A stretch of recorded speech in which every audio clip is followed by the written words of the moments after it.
My name is Guillermo Whitman. I'm 72 years old. And this is the story of how my son and his wife abandoned me on Christmas Day, then learned that the man they were erasing still had a voice, a will, and more than a few moves left on the board. Laura always said our home looked best in winter, when the porch rail caught the gold lights just so and the old maple out front wore frost like lace. I strung those lights again out of habit, no, out of loyalty.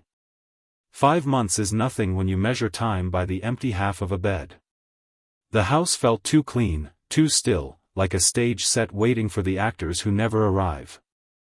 I pressed the star David made in 3rd grade to the top of the tree, the missing point turned forward the way Laura insisted. It's perfect as it is, she'd say, and I'd pretend not to hear the tremor in her laugh at how time breaks things and we learn to call it character. I cooked like a man bargaining with the past. Rosemary roast beef, seared hard, oven low. Garlic mashed potatoes whipped until the spoon stood upright on its own. Laura's pecan pie recipe, crust fluted the way she did with 2 fingers and a breath she never admitted was a prayer. I set the china we only ever used on holidays, folded the napkins into fans even though I never got the crease as smooth as she did, and lit the tapered candles that made our little dining room look like a painting. I told myself it was for David and Melissa, because their car would crunch up the driveway any minute. But the truth is, it was for Laura. For the ghost that made every room a memory. 9 minutes past 6, the only sound was the clock in the living room counting me down from hope to reason. I tried to be reasonable. Married couples split holidays. Schedules tangle. People get tired. Then tires moved on the street, my heart rose, only for the wrong engine note to drift through the window, high and thin, a young car idling in the cold. The knock came quick, 3 taps from knuckles that didn't belong to my son. I opened the door to a kid in a red windbreaker and a cap pulled low, cheeks raw from the air. "Delivery for Mr. Whitman," he said, glancing past me toward the tree and the table set for 3 like a crime scene. He handed me a thin envelope, nodded, and jogged back down the steps. For a second I tried to make his footsteps heavier, older. I tried to make them my boys. When the engine coughed and carried him away, the quiet that followed was the kind that seeped, under the door, through your teeth, into your bones. I knew it was bad before I broke the seal. Melissa's handwriting was immaculate, the kind that turns every letter into a small performance. "George, we decided to spend Christmas at my mom's this year. Hope you understand. Love, Melissa." "No, Mary. No, we'll come by tomorrow." Just a decision mailed to my door in a stranger's hands. I read it twice to be sure I hadn't missed a sentence that wasn't there. Then I closed the door against the cold and walked back down the hall that had carried so many Christmas mornings on its back. The roast gave off that slick, savory heat that promises you the world, the potatoes sat obedient and smooth in their bowl, the pie gleamed like something behind glass at a bakery. I sat at the head of the table where I'd never wanted to sit, because it meant Laura was at the other end making faces at me when David told some earnest joke. I cut into the beef. It was perfect. It tasted like paper. I chewed, swallowed with sweet tea because wine felt too joyful for a message like that, and kept moving food around my plate until even pretending felt like a lie. I blew the candles out. Smoke curled up into the chandelier like thoughts I didn't want. I packed the food into containers, each lid snapping shut like a verdict. I left the pie on the counter the way Laura used to, in case somebody knocks, she'd say. The empty house flinched at her voice, even in my head. People tell you to call someone when you're alone. What they don't understand is sometimes the phone has teeth. I scrolled to prove I still lived where other people lived and found Melissa's mother's Facebook post, bright as a storefront, a long table, wine glasses catching light, hands lifted in mid-laugh. At the far end, my son, the same tilt of head he had at 8, smiled like his life had no other rooms. "So grateful for a house full of family this Christmas," the caption said. I stared until the screen dimmed and my reflection replaced them. The word, grateful, sat in my chest like a stone, skipping once and then sinking. When David was little, he'd fly down the hall in flannel pajamas at 5 a.m., face lit like he'd discovered electricity. Laura would pull cinnamon rolls from the oven, powdered sugar turning the kitchen into light snow. I'd read "'Twas the Night Before Christmas" by the fire on Christmas Eve, and he'd fall asleep with his head heavy on my shoulder, the cheap paper crown from the cracker crooked over one eye. You don't know which rituals are scaffolding until they're gone and the house is just a hull. After Laura died, I bargained with myself. 1 year here, 1 year there. Grace makes a good leash until someone lets go. Somewhere between, we'll try to stop by, and a courier on the porch, I stopped being a father waiting for his son and became a man keeping a table alive by force of habit. I took my plate to the sink, rinsed it even though there was nothing left to rinse, and stood at the window above the counter. The yard wore its frost like a thin lie, everything looked soft but was hard to the hand. The birdbath was a saucer of ice. Laura's knitting basket crouched beside her chair in the living room, a ball of yarn half collapsed like it had exhaled the moment she did and never filled again. I hadn't had the heart to move it. I told myself not to perform grief for furniture. Then again, I just folded napkins for an audience of ghosts. I tried television. Faces too loud, laughter canned. I turned the tree lights off one string at a time, the room dimming in stages as if refusing to surrender all at once. On the dresser in our bedroom, a photo from our last Christmas all together, Laura's smile a lantern, me pretending not to watch her watching David, and David already leaning away. He'd arrived late that year, already fed, already somewhere else. It's a strange thing, to see the drift in hindsight and still be startled by it. I sat on the bed until the picture blurred and the edges of the frame made my eyes ache. When sleep came, it came mean and thin. I woke before dawn with the kind of clarity that belongs to loneliness or danger. The tree lights were still on in the living room, I must have missed a switch. For a moment the house looked beautiful again, everything washed in that warm, false glow that makes you think, maybe. Then I remembered the envelope. The neat loops of Melissa's hand. Hope you understand. The phrase did not land where she meant it to. I did understand. They had not forgotten me. They had chosen another table. I didn't make coffee. My hands wanted tasks bigger than boiling water. I pulled on a sweater, the one Laura said made me look like a fisherman, and stepped outside. Cold air bit into my face the way a barber's slap used to at the end of a shave, sharp and quick. The yard was a map of the night's breath. Frost limbed the grass, turned the mailbox into a small monument. I walked the stone path because Laura always did, even in winter, to check the bird feeder that hung from the maple tree. Because they still need to eat, even when no one else is watching, she'd say, an answer to a question I hadn't asked with the seriousness it deserved. The feeder swayed like it remembered her. A little wooden house with a roof she insisted made the birds feel welcome.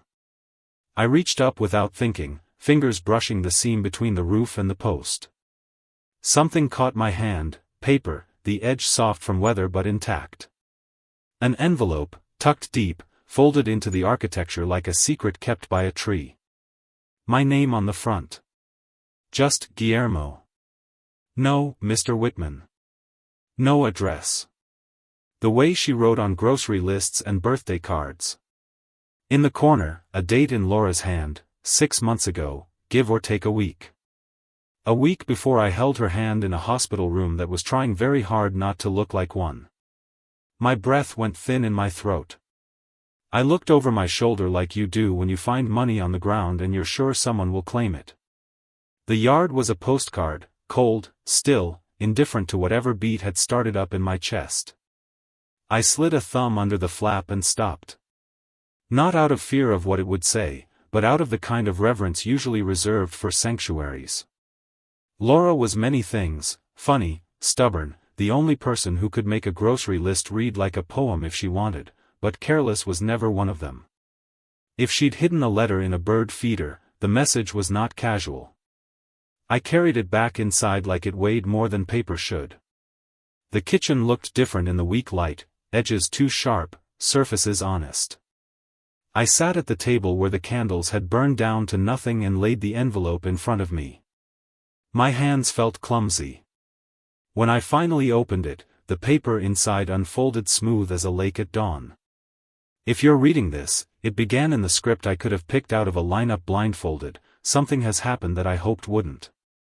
Go to my desk. Top drawer. There's more. That was it. No Merry Christmas, no X's and O's, no softening of the blade. A direction carved into a sentence.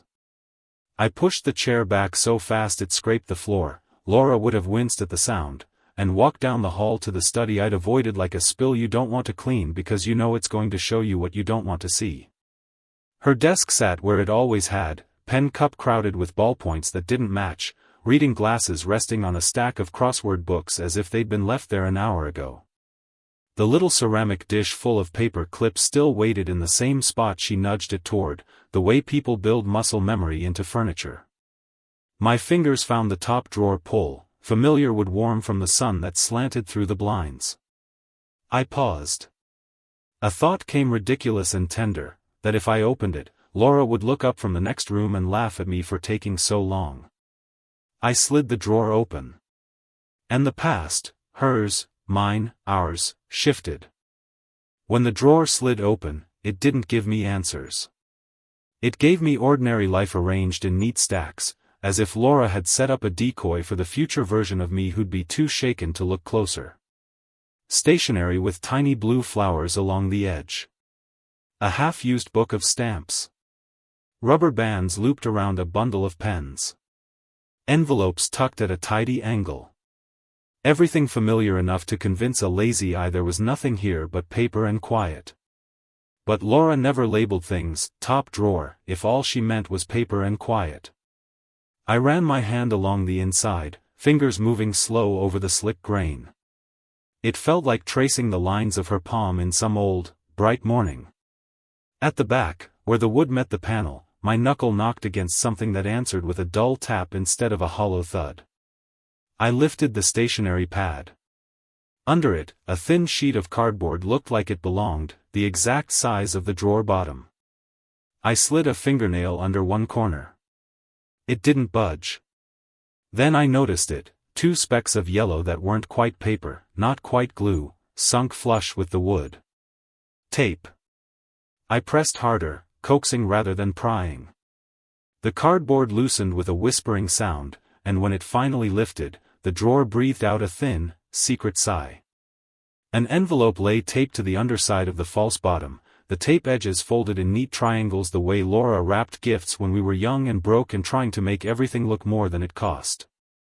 A small brass key was clipped to the envelope with a paper clip, burnished to a soft glow like it had lived in a pocket for years before being pressed into hiding.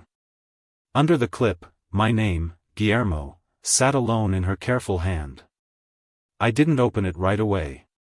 I sat back on my heels and looked at the desk the way you look at a person who's just told you something that changes the shape of your life. The study felt smaller, every book on the shelf leaning toward me like a jury. I lifted the key first. It had the right weight for something simple and important. The teeth were short, cut in a pattern that looked older than our current locks. Not a house key here. Not a safe deposit box, those are longer, flatter. Something else. I let it rest in my palm and then slid the envelope free of the tape. Inside, there was no fluff, no preamble. Just Laura's voice on paper, precise and spare in a way that told me she'd written it the way you sign a will, without wasting ink on what breath can say later. If David ever shuts you out, the first line read, this will make sense. You'll find everything you need at the place this key opens. It's yours. Always was. You just didn't know it. I read the lines twice, then again, as if repetition could reveal the part she'd written between letters. Beneath the note was a folded legal document so crisp it might have been ironed. A deed, notarized. My name printed in bold. Down the page, an address in a small town 40 minutes west, a quiet place I knew only as a green sign on the highway you pass on the way to somewhere else. Hendersonville. Had we ever spoken about Hendersonville? We'd stopped there for pie once in '96 coming back from the state fair. Laura had insisted the town's diner made the kind of crust even her mother would respect. But buy a place there? Keep a place there? Not once had she said the word in a sentence that meant home. I held the deed at arm's length, as if distance could make it less improbable. The notary stamp glinted in the light like a seal of approval from a state that had no idea what it had blessed. I scanned the lines again and found a note in the margin, in Laura's quick shorthand: spoke with Carl, ask if you need help. The Carl in question could only be Carl Jenkins, our neighbor, retired lawyer, part-time conscience, full-time friend, the kind of man who still wore a tie to lunch on Sundays because his father had. I stood before my knees decided for me. I set the envelope and the key on the desk like sacred objects and walked to the front door for a coat, pulling the wool over my sweater out of instinct more than plan. I could wait and wonder, stew and second-guess, or I could do what Laura asked in the only way she ever asked for anything, with the rhythm of an instruction that sounded simple until you understood its weight. Carl answered before the second knock, toast in one hand, glasses perched too far down his nose. Lord, Guillermo, he said, stepping aside with a sweep of his arm, you look like you've seen the ocean part. I found something, I said, and because I suddenly couldn't find the right place to stand, I sat at his kitchen table where I'd heard and told small-town news for 30 years. He put the toast down and took the envelope from me, slid the papers out without theater. His face changed the way a sky does, no drama, just a slow brightness gathering at the edges. Hendersonville, he murmured. So that's where it went. That's where what went? I asked, too sharply. He took off his glasses, wiped them on the tail of his shirt, then set them back on. Your wife was nobody's fool, he said softly. This is in your name alone. No co-tenant, no joint tenancy. It's clean. Why would she do that? My voice sounded like a man trying to keep his footing on gravel. He studied my face. Because she knew the weather was changing. I didn't, I said, too fast, then slower, I didn't want to. I know. He tapped the deed. People don't transfer property quietly to protect their spouse because life is simple. They do it because they see the fault lines before the earthquake. Laura must have set this up as a reserve, a place, a legal fact. So when someone, he didn't say Melissa, didn't have to, decided you needed shepherding, you'd have somewhere no one could touch. I felt something that wasn't quite relief and wasn't quite grief. There's a key, I said, and showed him. He turned it over, thought a moment, then shrugged. Could be a cabin, he said. Could be a small house. The old locks they install on outbuildings look like that. You should go. Today. To look at it? To claim it, he said, the lawyer under the flannel surfacing. Paper is paper. Possession is proof. If it's been sitting a while, you'll want to make sure it's not on any list for tax reassessment or marked vacant in a way that invites the wrong kind of attention. And, he hesitated, chose his words, if someone's been telling themselves a story about your assets, a new chapter will do their imagination no favors. You think Melissa? I think Melissa learned long ago that if you speak with confidence, people hand you their keys, he said dryly. And I think your son is more comfortable in her certainty than in any conflict with his father. None of which matters if your feet are in your house and your name is on your paper. I looked down at Laura's handwriting, the little slope her letters took when she wrote fast but careful. She wrote, always was yours. What does that mean? Could be she bought it with separate funds, he said. Inheritance from her mother, for example, or proceeds from a sale prior to your marriage. Could be she put it in your name to keep it out of joint distribution. Could be her way of telling you that whether or not the law agrees, the intent is clear. I nodded, the old ache of missing her flaring like a match. I'll go, I said. Then, Because I could almost hear Laura scolding me from wherever good women go when they're done with the work they were too humble to call holy. I'll pack an overnight bag. Carl grinned, satisfied. There he is. Back home, the house had shaken off its holiday dress and put on a workday face. I moved like a man being watched by someone he wants to impress. An overnight bag on the bed. Fresh shirt, the flannel one she liked. Socks. Flashlight. The thermos Laura always insisted I take, in case coffee's bad where you're going, she'd say, as if such a thing were a natural disaster you could prepare for. Wallet. Deed. Key. I hesitated at the door to the study, then opened the top drawer again and slid Laura's note back into the envelope, tucking it under the deed like a promise. Before I left, I walked to the living room and stood before the tree. The star he'd made at 8 stared back at me with its missing point like it was winking. All right, I told the house, and maybe the woman who had taught me to talk to walls without feeling foolish. I'm going. The road to Hendersonville was the kind that lets you think without letting you drift. 2-lane, hemmed by trees that had stripped themselves honest. Patches of snow nested in the ditches. The lake wore a skin of ice where the sun didn't touch. I passed the hardware store that had survived 3 owners and 1 tornado, the farm stand closed for the season with a hand-painted sign promising strawberries in May, and a church marquee that said, "Forgiveness doesn't mean foolishness," in letters that made me snort at the timing. The town appeared the way small towns do, all at once: gas station with a bell hose that dinged under the tires, diner with the same neon pie sign Laura loved to point out, a barbershop where you could still get a hot towel if you asked nice. I turned where the numbers told me, then again where the pavement shouldered into gravel. Pines lifted their dark green like a chorus. The address on the deed matched the mailbox, its paint flaked into a cheerful kind of shabby. A small white house with blue shutters sat back from the road as if it had learned early not to call attention to itself. Not grand. Not neglected. The kind of place that holds a temperature. I pulled into the drive, the car tires crunching over grit. For a second I didn't move. I sat there with the engine ticking as it cooled, staring at a front porch with a stone step worn at the middle where feet had learned it by heart. A wind chime moved somewhere out of sight, less a sound than a suggestion of one. My hand found the key in my pocket. It fit my palm like it had been meant for it. I stepped out, boots meeting cold with that satisfying bite that makes you feel your legs again. Up the steps. The door was painted a blue that matched the shutters with the slight variation you get when the last coat happened in a different season. The lock sat under the knob, old brass, smooth at the edges from use. I slid the key in.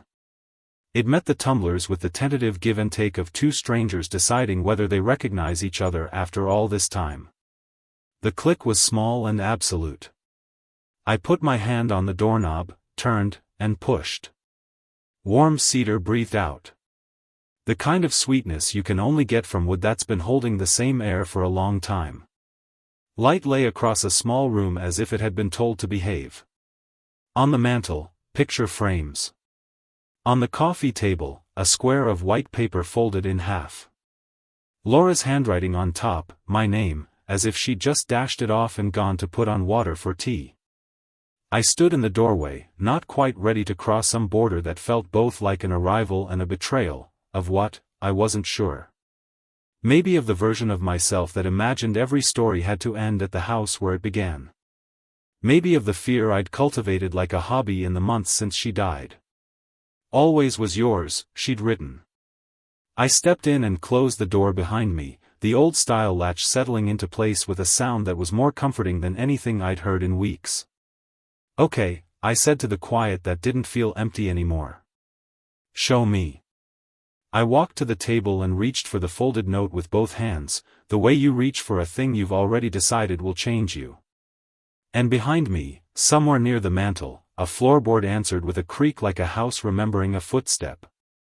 I turned, suddenly sure I wasn't alone, not with a person necessarily, but with a plan that had been waiting for me to show up long enough to belong to it. I unfolded the paper. Start with the kitchen, Laura had written. Open the cabinet door. Then look at the list. Outside, the wind chime tumbled into speech. Inside, a clock I couldn't see found its cadence. I exhaled and headed for the kitchen, the key still warm in my pocket, thinking that I'd walked into a room Laura had prepared in secret for the day our son decided I didn't belong at my own table. If she could do that, what else had she done? What else had she seen coming? I put my hand on the cabinet door. And pulled. The cabinet door swung open with a little catch, the kind Laura used to say needed a dab of wax every spring. Inside, shelves held neat rows of bowls and mugs, arranged like they'd been instructed to behave. On the inside of the door, taped at the corners with that white fabric tape she preferred for everything from wrapping fingers to labeling jars, was a list in Laura's unmistakable hand. Coffee. Bread. Eggs. Sugar. Flour. Nutmeg. Salted butter. Tea, your kind. Honey, the dark one. Cinnamon. Rice. Pasta. Canned tomatoes. Black beans. Chicken stock. Soap.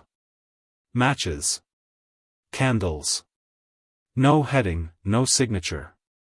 Just the exact things you'd need to keep a life from feeling like a campout. The ink had bled a little at the edges, meaning it had been there a while.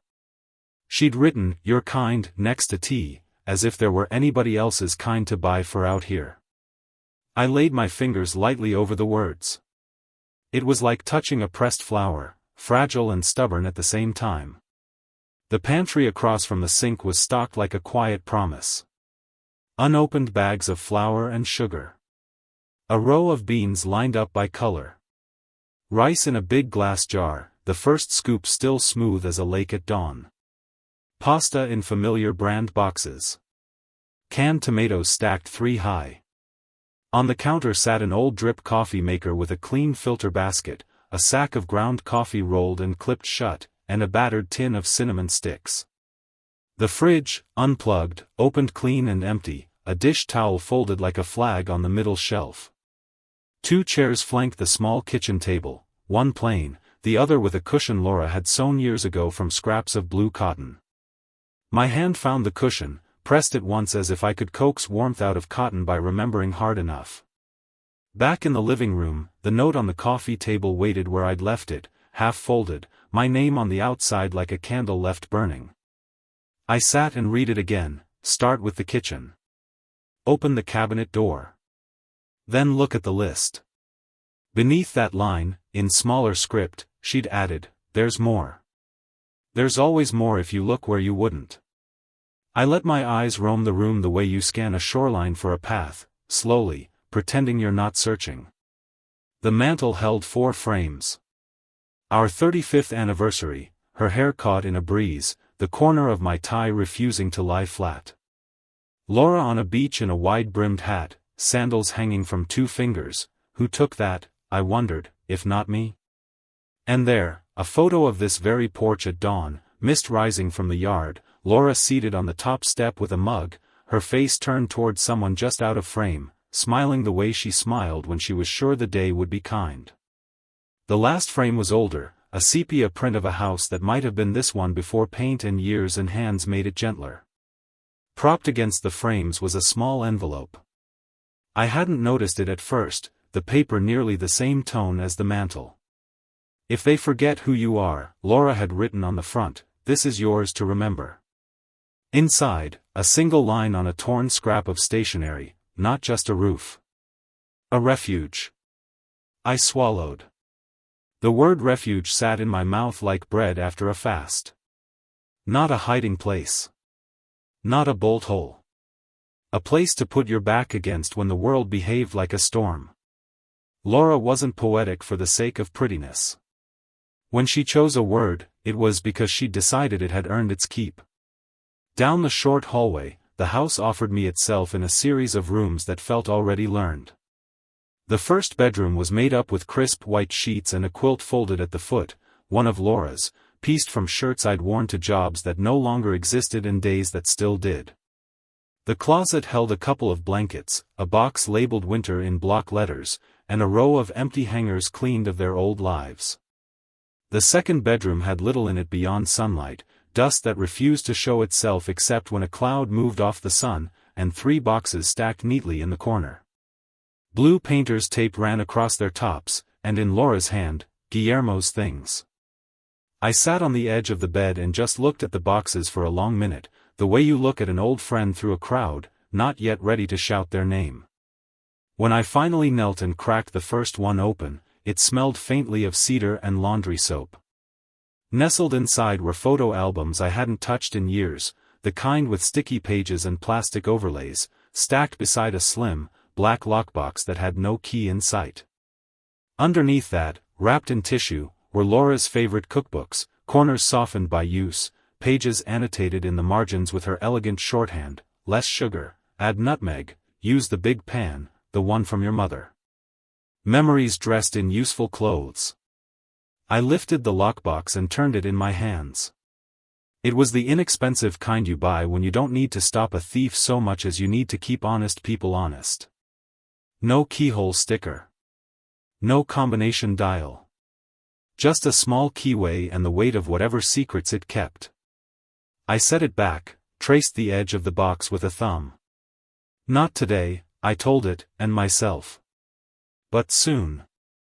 In the kitchen again, I rinsed the coffee pot and filled it, measured grounds by eye the way Laura said made everything taste like someone loved you, and set the machine gurgling. While it hissed and sighed, I opened drawers. A junk drawer that wasn't junk, a screwdriver, a tape measure, spare fuses, a roll of twine, a deck of cards. A calendar pinned to the wall with no dates filled but a pencil clipped to the top, sharpened to a point. On the side of the fridge, a tiny cork board held a single index card under a brass thumbtack: Benton and Associates, ask Carl. A phone number. 2 words in parentheses felt like a hand on my shoulder. Laura and Carl had always had a respectful friendship, as if each recognized in the other a private allegiance to doing things properly. I took my pen out of my pocket, copied the number onto my palm, then onto a torn corner of a grocery sack, the way men do when they're afraid the thing they need will wash off when they wash their hands. I poured coffee and drank standing at the sink, looking out at the yard where a small birdhouse perched near a bed that would be flowers in spring. The quiet here didn't press. It held. There's a difference. At home, quiet had started to feel like a judgment, empty rooms tooting when I walked through them. Here, it was an invitation. I carried my cup to the front room and sat in the armchair by the window. You can tell a lot about a place by the chair placed closest to the view. This one had a depression that matched the ache in my back, Laura's way of making a chair pick up where a spine leaves off. From here, the road curved away, vanishing behind pines. No neighbors in shouting distance. No traffic worth counting. If the phone rang in my pocket, I ignored it. If the world wanted me, it could leave a message. The thing about grace is you rarely recognize it while you're holding it. You feel it later as a weight you no longer carry. The longer I sat in that chair, the lighter I felt, which is a dangerous thing when you've been living under the heft of sorrow long enough to mistake it for duty. Somewhere between the last swallow of coffee and the decision to leave a note on the kitchen table, just my name and the date, as if I could witness myself into the place, I understood that Laura hadn't built me an escape hatch. She'd built me a foundation for whatever fight was coming. When I locked the door behind me, the key turned with a small sound I wanted to memorize. I stood on the porch for a moment, breathing cedar and cold air, and saw the house as if I were walking up to it for the first time again. Not a secret, exactly. A certainty I hadn't earned yet. "I'll be back," I said, and I meant the kind of return that makes a place part of your bones. On the drive home, the town slid past like an old movie. The diner's neon pie sign flickered once, as if winking at me for remembering. I considered stopping for a slice to honor the memory of '96, but the ache that had started to ease asked me not to crowd it. The church marquee, same sermon in different words: love does not control. I nearly laughed at the unsubtlety. Even the gas station's price board had a few missing numbers, a reminder that not everything wants to line up neatly for your benefit. Back in my driveway, the house wore its gold lights like it had been waiting for me to come home and bless them with a meaning they could live with. I carried my bag inside, set it in the hall, and went straight to Laura's study. If a house holds a temperature, a desk holds a weather. Hers was clear-skied, everything where it should be, nothing where it wasn't. I opened drawers I hadn't dared disturb since August, half expecting to hear her voice, "Leave it, Gil, the system makes sense to me." But that's the trouble with the dead, they grant you permissions you wouldn't have dared ask for when they were alive. I sifted through stationery, stamps, the same careful pens. In the bottom drawer under a stack of old magazines, my fingers caught a folder labeled in her tidy hand, "Household, Private." I set it on the desk and opened it to find copies of tax returns, insurance statements with their polite lies about peace of mind, and a sheet of paper titled, "Accounts, Guillermo." Each entry was a small study in foresight, names of institutions, account numbers partially redacted in her own script, little notes, closed 2019, update beneficiary, watch fees. Halfway down the page, in the same neat hand, Benton and Associates, Trust 2941, ask Carl if needed. The number matched the one on the index card at the cabin. I felt a heat in my chest that made no sense for a winter night. Laura wasn't just hoping I'd find courage. She was handing me a map. A trust meant walls. A trust meant there were things David and Melissa couldn't reach even if they learned to use the right words in a courtroom. If needed, she'd written, as if she hadn't already anticipated exactly when it would be. I called Carl then, the hour later than politeness but earlier than fear. He picked up on the second ring. "You made it back," he said, as if he'd been timing me from his kitchen table. "I did," I said. "And I found a note in the cabin with a number for Benton and Associates. There's a matching entry in Laura's files here, Trust 2941. Does that mean what I think it does?" "It means she was smarter than the grief you're giving her credit for," he said gently. "Benton's an old accountant, conservative in the way that keeps your doors when the wind kicks. If there's a trust, and it's tied to you alone, that's a fortress. You want me to call him in the morning? He'll see you same day if I ask." "Please," I said, and the word felt less like supplication than like strategy. When I hung up, the house seemed to exhale in relief, or maybe that was just my lungs remembering what they were for. I turned off the tree lights one string at a time, not out of stubbornness now, but because I wanted the night to arrive in steps I could keep up with. In our bedroom, the framed Christmas photo from the year before rested on the dresser, a fixed point in a room that still shifted if I stared too long. I touched the edge of the frame. "You did good," I told Laura's smile. "I'm catching up." I set the cabin key on the nightstand where my wedding ring used to sleep when my fingers swelled in summer. It looked right there, like it belonged next to the book I pretended to read in bed and the cheap little lamp with the shade tilted just enough to annoy Laura into fixing it every night. I pulled back the covers and lay down. For once, the part of me that had made a hobby of imagining how David and Melissa might maneuver sat down and shut up. There would be time to play out their moves and mine. Tonight was for learning the sound of a different kind of quiet. Sometime past midnight, a car rolled slowly down the street, headlights brushing the ceiling in a brief, white sweep. Old habits had me half sitting up, heart going to the porch before my feet did. The engine kept moving, faded. I lay back and let the house settle around me like a blanket someone else had warmed. Morning would bring coffee and phone calls, maybe a meeting in a brick building above a bakery where an old man would read Laura's foresight back to me in numbers and clauses.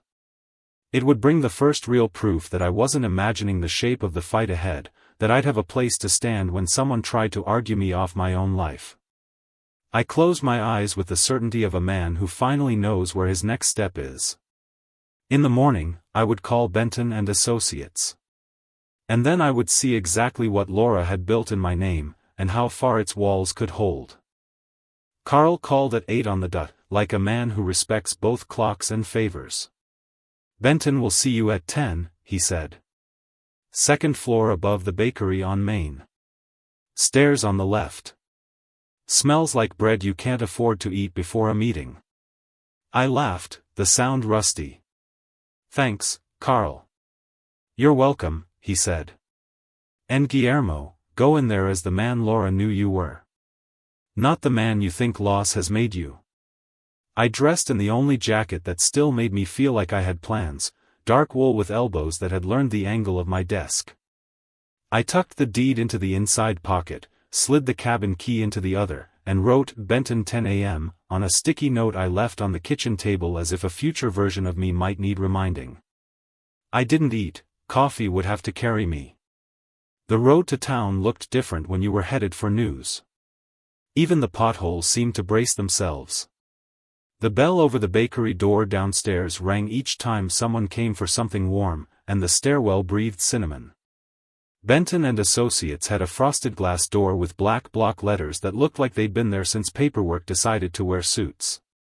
Inside, a receptionist with the calm of a person whose job is to ferry nervous men into quiet rooms stood and smiled. Mr. Whitman? He's ready for you. Benton himself looked like the kind of accountant who might have done your taxes at your kitchen table in 1978 and never raised his prices out of stubbornness. Trim, white hair, wire frames, tie tied right but a little tired of it. He shook my hand like he meant it. His office window overlooked the bakery's roof, light bounced off the tin and softened the room. Carl speaks highly of you, he said, motioning me to a chair. And your wife did, too. I felt the old bruise at her name and nodded. She left me a number. And a note that mentioned a trust. He reached for a file already on his desk. She came to me 5 years ago with 2 requests, he said, opening it. 1, to set up a revocable trust in your name that would hold certain assets she wanted separate from the joint estate. 2, to instruct me, in writing, to explain it to you fully only if, in her words, circumstances shift in a way that jeopardizes Guillermo's independence. He slid a page toward me, Laura's signature anchoring the bottom like a familiar shoreline. I took circumstances to mean family pressure, illness, or anything that smelled like coercion. I'm sorry those conditions were met, but I'm glad she prepared. Me too, I said, the words thin and honest. He walked me through it like a man who'd decided long ago that clarity is a kind of kindness. The Whitman Living Trust, established and funded by Laura, naming me as trustee and sole current beneficiary. It held several things, a portfolio of conservative investments, the small life insurance payout from when Laura's mother died, and, Benton tapped the page, the Hendersonville property, transferred last year by recorded deed. She said the cabin was to be your refuge, he added, not looking at the file for that part. Her word. Refuge, I repeated, as if the sound might draw Laura into the room. Now, as a revocable trust, he went on, you can amend or restate it any time. But the key point for our purposes is this, assets titled to the trust are not in your individual name. If someone were to, say, petition a court to appoint a guardian or conservator over you, the trust assets are insulated. A guardian would have no direct control over them without additional legal action, and your instructions as trustees stand unless a court specifically removes you for cause. I felt a pressure behind my eyes that wasn't quite tears and wasn't quite relief. How much is in it? I asked, bracing for a figure that would either embarrass me or anger me for not knowing sooner. He named a number. It wasn't the kind of money that buys yachts. It was the kind that buys choices, the kind that makes you say no without having to explain yourself. I sat back. The room tilted and then righted itself, the way it does when you stand too fast. She didn't tell me, I said. She said she didn't want me to feel like I needed it. Benton's mouth softened. She also said you were proud in the right ways and stubborn in all the others. I smiled despite myself. She wasn't wrong. He slid another sheet over, Laura's precise script again. This is the letter she left with me for this meeting. May I? I nodded. He read it aloud, voice steady. Guillermo, if you're hearing this, I didn't want you to. But if you're hearing this, it means I needed to be the woman you married, the one who fixes before the leak gets in the walls. The trust is not a secret to keep from you. It's a net I hope you never need. If someone tries to make you smaller than you are, use it. If no one does, use it anyway to keep your life yours. Love, L. He closed the folder and gave me time to let the words settle. We sat in the quiet that follows a benediction. What do I do next? I finally asked. He leaned back, fingers steepled. You do two things. First, you sign these acknowledgement and access forms so I can provide you full statements and you can direct investments if you wish. Second, you call your bank and make sure that any accounts still in your name alone are either moved into the trust or monitored with alerts. We can help with deed transfers for the house, or you may choose to keep it outside for now. There are pros and cons. And the cabin? It's in the trust already, he said, but I would advise you to visit regularly, keep it occupied and maintained, and, if you're willing, consider a homestead-like affidavit for the county's records that notes it as a protected property used by the trustee. It signals to anyone sniffing around that they're going to have to do more than talk to the loudest person in the room. The loudest person in the room. An image of Melissa in a red dress floated up uninvited from some party I hadn't attended but could imagine perfectly. Benton, I said, there's more in the wind than finances. I have reason to think my son and his wife might try to shepherd me. The word tasted like barbed wire. I told him about the envelope on Christmas, the Facebook photo, the look on my son's face I hadn't seen since he was 12 and convinced his mother's rules were suggestions. I didn't mention the forged check because I didn't want to say it out loud until I had the right floor under me. Benton listened the way he read, completely. Then there are a few prudentials, he said when I finished. Keep contemporaneous notes of what you do each day, small things, errands, transactions. Not a diary, a ledger of competence. Make sure your doctor has recent records reflecting your mental clarity, a wellness visit will do. Tell your neighbor, Carl, in this case, where your documents are. And don't let anyone, add themselves as a joint signer on any account because it's easier. If help is needed, there are limited powers of attorney we can draft that keep control in your hands. I signed where he indicated, my name making its familiar shape over and over until it looked foreign. He handed me copies and stood. I'll have the full statements couriered to your house by tomorrow, he said. And Guillermo, your wife was careful. You honor her by being careful, too. Walking back down the stairs, the smell of sugar and yeast made me remember the pie I'd left on the counter on Christmas because hope is a habit you sometimes indulge against reason. On Maine, people moved like it was any other Tuesday. The world doesn't tilt when your life does, it keeps its own balance and lets you find yours. When I stepped into my kitchen, the house felt less like a place I was keeping alive and more like a thing keeping me. I set the folder on the table and made coffee just to have something to do with my hands. The cup was still warm when tires crunched on my gravel. I looked up in time to see David's silver SUV pull into the drive. The passenger seat held the outline of Melissa. She didn't look up from her phone. By the time he knocked, I had decided not to open with anger. Anger is a currency that spends too fast and buys too little. Dad, he said when I opened the door, his smile not reaching the part of his face that tells the truth. Can I come in? You're already here, I said, stepping aside. He glanced around the living room as if furniture might have moved without him. People forget that rooms notice you looking at them like that. He sat on the edge of the couch, elbows on his knees, hands clasped like a man pitching a deal he doesn't quite believe in. We should talk about everything, he began. We want to help you with the house, the bills, Mom's things. Melissa can organize all the paperwork. She's really good at that. We were thinking maybe you could add one of us to your accounts, just to make it easier to handle things if, I repeated. You know, if anything comes up. We were worried when you didn't answer on Christmas. Melissa's mom said it was better if we just did what made sense. Made sense to who? I asked, not unkindly. He colored. Dad, this isn't an attack. I didn't say it was, I said. But you didn't bring me a conversation, either. You brought me a conclusion. Silence pulled the room taut. Out the window, Melissa flicked her hair with the hand that wasn't holding the phone. I know about the check, David, I said then, very quietly. The $15,000 to a contractor in Tennessee 2 years ago with my name on the line. I have the copy with the signature that looks almost like mine if you squint at it in bad light. His head snapped up. I don't, I said. If you didn't know, you know now. If you did, you should consider that forgery is a word that doesn't go away just because someone says, "We're family," afterward.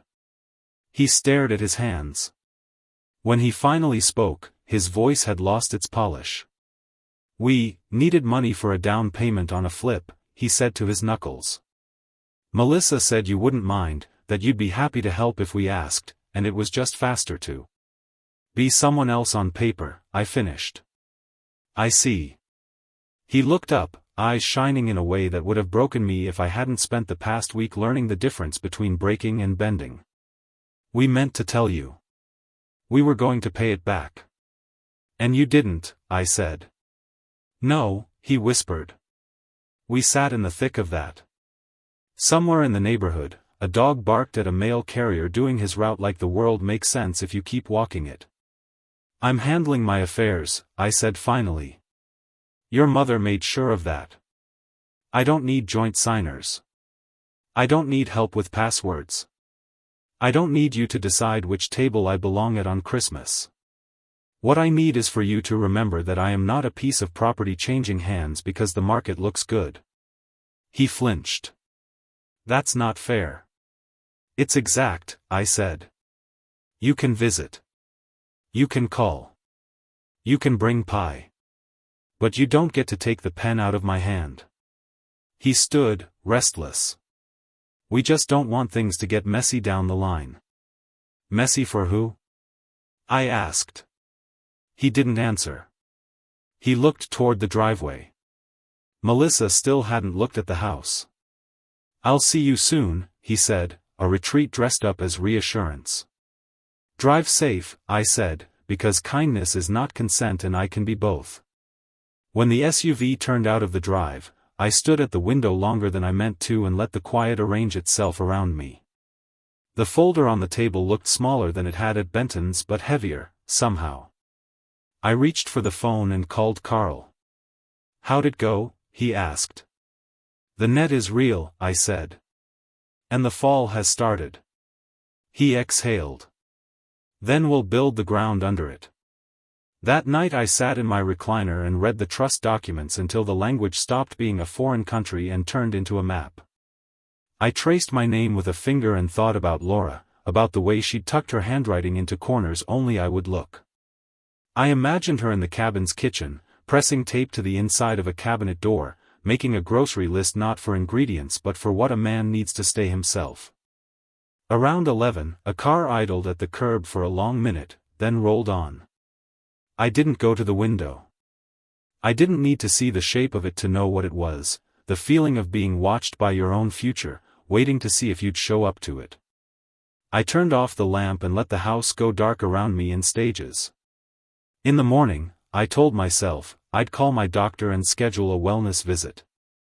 I'd make notes in a cheap spiral notebook, what I bought, who I spoke to, which bills I paid, all the small evidence of a large fact.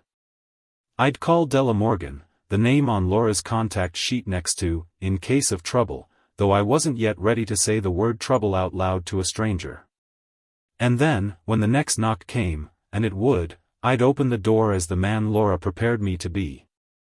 The sound of the furnace settling was the last thing I heard before sleep took me. It sounded like a house deciding to hold. I woke with a purpose that wasn't bravado so much as muscle memory.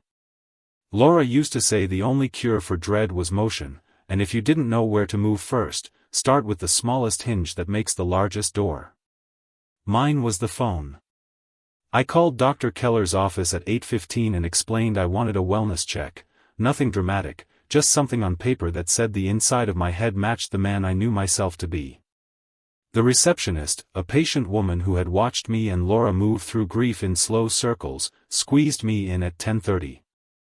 "Bring your medication list," she said, as if that were the kind of order that could make a life behave. I made coffee, wrote out every pill with its unpronounceable name in block letters, and tucked the list into my wallet behind a photo of Laura squinting into summer sun. The morning air bit clean when I stepped outside, the kind of cold that makes you honest. The black sedan at the curb wasn't there, only a glitter of ice on the mailbox and the quiet hum of a neighborhood not yet suspicious of itself. I drove to the clinic with the radio off, letting the noise in my head make its own arguments. In the waiting room, I watched a toddler try to share a plastic giraffe with an exhausted father, earnest in a way that made me want to say out loud that generosity is a muscle and you'll regret it if you don't use it. When they called my name, I stood straighter than I needed to. Keller has a way of looking at you that makes you feel like he's checking the pressure of your soul, not your blood. He asked questions I could have answered in my sleep if sleep had been generous: today's date, the season, the name of the president, count backward by sevens, draw a clock. He watched my hands more than my face, the way a carpenter watches wood as it takes a nail. When he finished tapping my reflexes and listening to my heart thump its steady measure, he rolled back on his stool and said, "Guillermo, you're as sharp as you've always been. I'll draft a letter certifying full cognitive capacity, no evidence of impairment. You'll have it by afternoon. Are you okay?" "I am," I said, and meant the narrow truth of it. I just like having paper for the things people might try to turn into rumors. He nodded like a man who has seen too many families mistake possession for love. "If anyone calls this office asking for information, they won't get it without your consent. And if you need me at a hearing or otherwise, you call. Laura used to say you'd do anything for someone else but wouldn't ask a soul to tie your shoe for you. Ask me if you need me." On the way home I stopped at the bank. Mrs. Alvarez, the manager who had watched our signatures travel across decades of deposit slips, ushered me into her glass-walled office with the kind of gentleness reserved for men carrying invisible furniture. I told her I wanted two things: alerts on every account for any transaction over an amount that would make sense to a stranger but not to me, and a plan to title what could be titled into the trust Benton had walked me through. She nodded briskly, the way competence wears its hair back. "We'll set two-factor authentication for every access point," she said, her fingers already moving. "And I'll flag your file with notes that no joint signers are to be added under any circumstance without you present in this chair." She printed 6 months of statements at my request, evidence of ordinary life, the kind of ledger that moves a judge more than speeches. "You know," she said as she stapled them into neat packets, "you've been in here every month since August making deposits yourself, catching our mistakes before we make them." She smiled in a way that wasn't pity. "If anyone tells you you're slipping, send them to me." Back at the house, I pulled a cheap spiral notebook from a drawer, the last of a pack Laura had picked up when back-to-school sales made both of us nostalgic, and wrote the date across the top. Then I made a list the way Benton suggested: 9:10 a.m., left house, 10:30 a.m., Dr. Keller wellness exam, questions answered correctly, letter promised, 11:40 a.m., bank meeting with Mrs. Alvarez, alert set, two-factor enabled, statements obtained. It felt strange to inventory competence like groceries, but the ritual steadied me. If they tried to draw a picture of me as a man whose days had turned to soup, I would hand the court a calendar of stone. At noon I went to Ellen's hardware store for new deadbolts. She greeted me with her usual both hands wave and a look that said she knew more than she was asking. "Laura's pick," she said, nodding toward the shelf of locks. "Laura would have insisted on the good ones," I said, choosing a heavy box with a weight that reassured. Carl appeared from the back as if he lived inside the aisles. "Change the back door, too," he said without hello. "The kitchen entrance is where sneak and smile artists like to ply their trade." "Help me this afternoon?" I asked. He rubbed his hands. That why God gave me a drill. We had both locks swapped by 2. The sound of screws biting into fresh wood is a small sermon. When we finished, I made us coffee, and we stood at the counter like 2 men who had just done the kind of work that announces itself only when it's absent. One more thing, I said to Carl. Laura had a name in her papers, Della Morgan. Next to it she wrote, "In case of trouble." Carl's brows lifted. Della's here in town. She's, what's the word, exacting. Private consulting. She handles the kind of messes people prefer their neighbors not to know about. You think I should call? I think Laura wrote it because she wanted you to, he said simply. You're holding your ground. She'll help you pour concrete around it. After he left, I stared at the card with Della's number like it might be a test. I dialed. A woman answered on the second ring, voice clipped without being unkind. Morgan Consulting. Ms. Morgan, I said, my name is Guillermo Whitman. You don't know me, but you knew my wife, Laura. She left your number with a note that said, in case of trouble. I don't know if this counts as trouble yet, but I can see it from where I'm standing. There was a pause, the sort that sorts people. I knew Laura, she said. She was generous where it counted and unsparing where it mattered. What do you have? Her questions came like hammer taps, measure twice, cut once. I told her about Christmas, the envelope, Benton and the trust, the visit from David, the forged check I could finally say out loud, and the black sedan that smelled like an idea with bad intentions. We'll meet tomorrow morning, she said when I finished. 9 sharp. Main Street Cafe, back booth. Meanwhile, 3 things. Do not let anyone in your house without verifying their credentials by calling the number on a company's website, not one they hand you. Start collecting third-party statements from people who see you conduct business, store owners, neighbors, your bank manager, and write down everything you do, times and dates. Courts like paper and regularity. Predators rely on silence and gaps. I've started the notebook, I said. Bank statements, too. Good, she replied. And Mr. Whitman, this is not about proving you're not what they say. It's about proving you are what you are. Bring whatever you have. I'll bring a plan. The doorbell rang at 4:20, one of those impatient rings that tries to tell you urgency is a stranger you owe a favor. At the door stood a man in a beige windbreaker and a cap, clipboard in hand. Utilities, he said, and flashed a badge that looked laminated at home. We need to check the meter inside. Routine safety inspection. We don't keep our meter inside, I said, though I wasn't sure if that was true. He didn't blink. New regulation, he said. Quick in and out. What's the regulation number? I asked, letting my body fill the doorway. He glanced down at his clipboard, then back up. Sir, I don't have time for. Me neither, I said. Give me a minute. I took out my phone, pulled up the utilities website, and called the number listed. A woman answered, cheerful in the way customer service scripts teach you. No, sir, she said after I asked.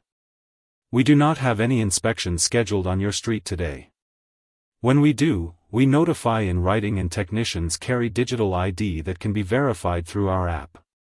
Please do not let anyone in. When I looked up, the man in the windbreaker was already moving down the porch steps. He didn't run, but he wore running's posture, shoulders forward, feet thinking faster than his head. He slid into a sedan I didn't recognize and pulled away without looking back. I wrote the time down in my notebook with a hand that felt steadier for having refused a small erasure. At dusk, the black sedan returned, or its brother did. It idled at the curb like a thought you can't shake. I stood at the front window far enough back that all the glass showed me was my own reflection. After a minute, I went to the porch and stood there, coffee mug in my hand like I'd come out only to breathe the evening. The driver raised his phone, pretending to scroll, pretending not to be seen, and then drove off slow as a man counting to 10 because someone told him it was a good idea. I wrote down the time and the make and what I believed the plate to be, then called Carl to tell him what I hadn't told the utility. Eyes open, he said. Doors locked. Don't feel foolish calling the non-emergency number if you need to. I didn't call the police. I wanted a longer leash than a patrol car would give me, a way to see without being seen. Instead, I drove to the cabin with my notebook and a bag of groceries that matched Laura's list. Coffee. Bread. Eggs. Sugar. Flour. Nutmeg. Salted butter. Tea, my kind. Candles. Rice. Pasta. I stocked the pantry because stocking a pantry is a wild declaration that you believe in next week. The cabin received me like a house that had learned its role in a family and was proud of it. I taped my own index card under Laura's grocery list on the cabinet door. Guillermo, January 9th, arrived 6:22 p.m., stocked pantry, replaced 2 light bulbs, locked back window. I brewed tea instead of coffee because a man needs to break his habits if he wants to learn he isn't trapped by them. I sat in the chair by the window and watched the pines lift black against the sky until the world turned to the kind of blue that only lasts 5 minutes and never gets old. There are victories no one sees and battles no one will applaud you for winning.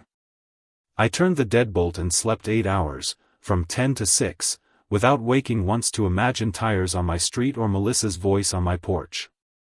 When I woke, I wrote that down, too. By 8:30 I was at the Main Street Cafe, the bell above the door giving that gentle ding that has announced more plans than any courthouse gavel. The back booth held a woman in a charcoal blazer and no jewelry, a legal pad, and a pen she clicked once and then left alone. She stood as I approached, shook my hand, and gestured for me to sit. Her eyes were the kind that take inventory in kindness and in truth. Guillermo, she said. I'm sorry for your loss. Tell me what they've done and what you think they're brave enough to try. I laid out the notebook, the bank statements, Keller's letter, fresh from my mailbox on the way into town, the photo of the sedan I'd managed to take from the porch without looking like a man taking a photo. She read Keller's letter first, then the statements, then my notes. She made small marks on her pad that looked less like words than coordinates. Good, she said without fanfare when I finished. You're already doing half my job. Now for the other half. She slid a printed checklist across the table, the kind of document only someone who has seen too many variations of the same story can write.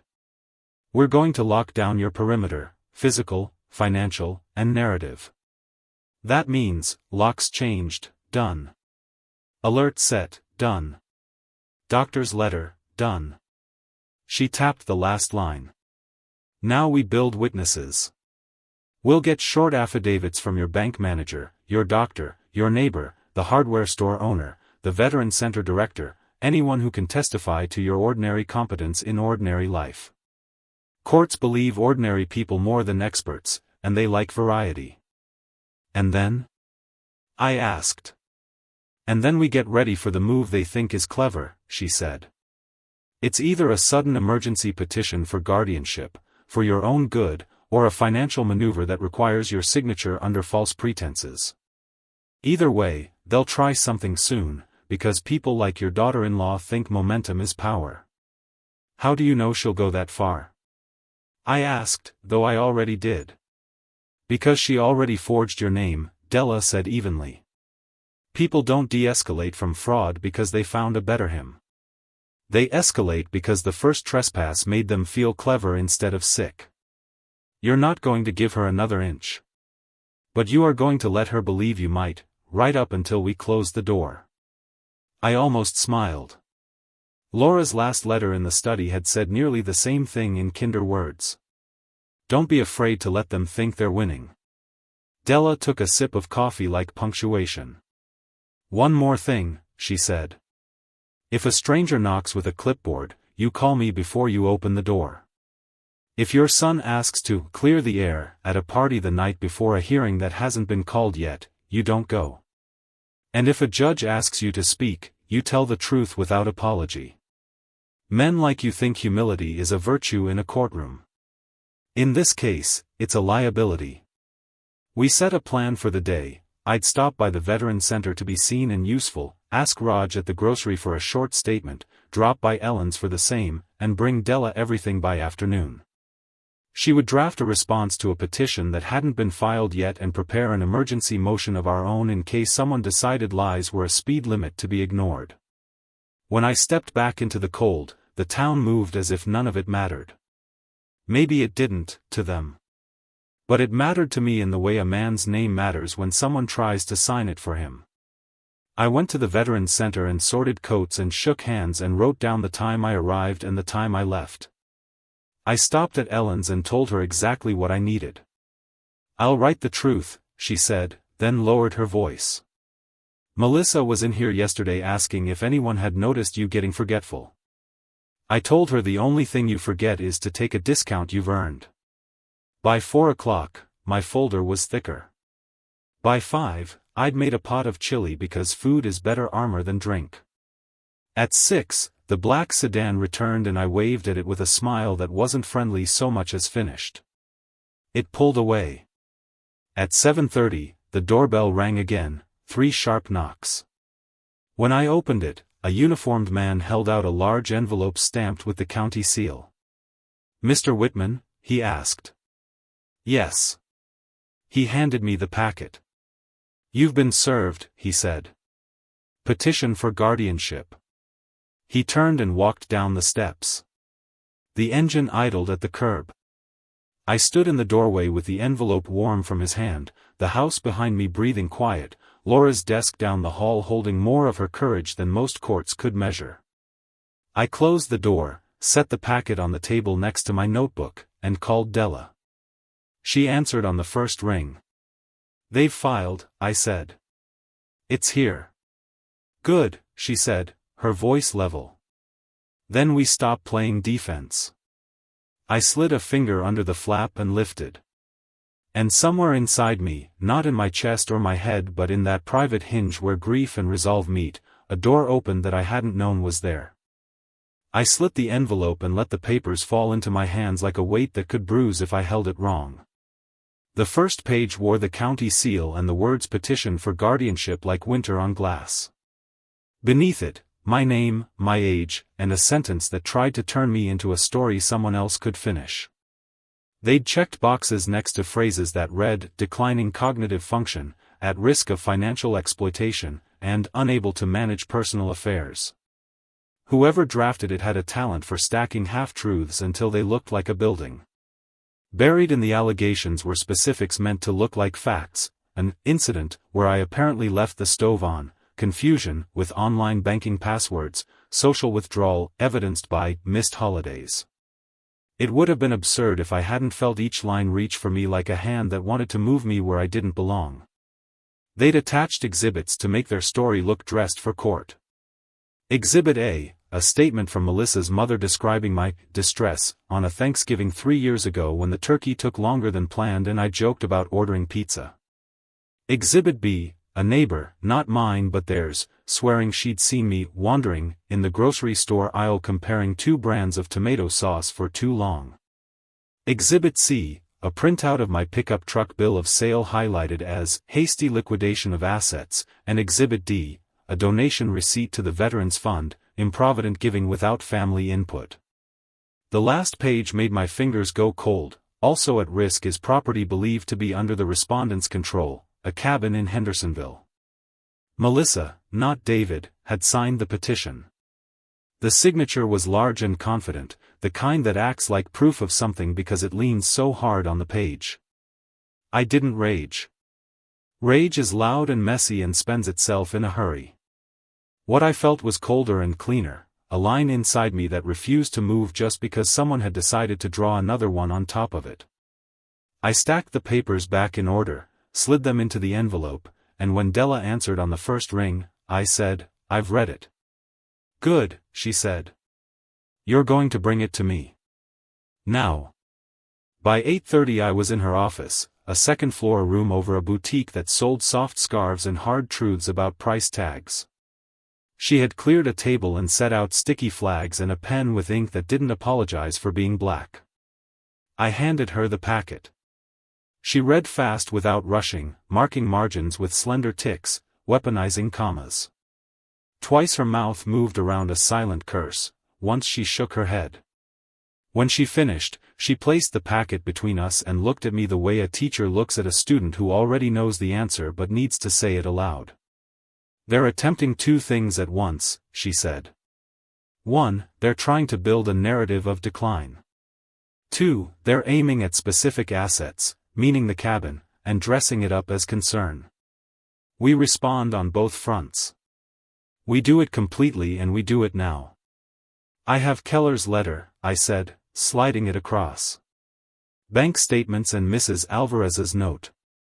Affidavits from Ellen at the hardware store, Raj at the grocery, Mark from the veterans' breakfast. I can get more." "We'll get more," she said. "And we'll get them notarized." She pulled a form from a drawer that had seen more families survive than fall apart. "Also, we file a motion requesting a protective order, that they be enjoined from contacting your banks, utilities, or service providers pretending to act for you. We attach your evidence and ask for fees if the court finds this was filed in bad faith." "Will a judge see it that way?" I asked. "They'll see what we put in front of them," she said. "We'll make it easy to see." She picked up Keller's letter again and tapped the signature. "This is gold. Judges trust doctors who speak plainly. We add Mrs. Alvarez's statement about your regular banking, we stack it with the Veteran Center Director's affidavit, we bind it with your daily ledger. We take their anecdotes and answer them with records." She slid another page to me, this one with lines and boxes for names and notary stamps. "I want 5 more statements. The mail carrier, he can attest to your regular interactions. Carl, of course. The diner owner you order from.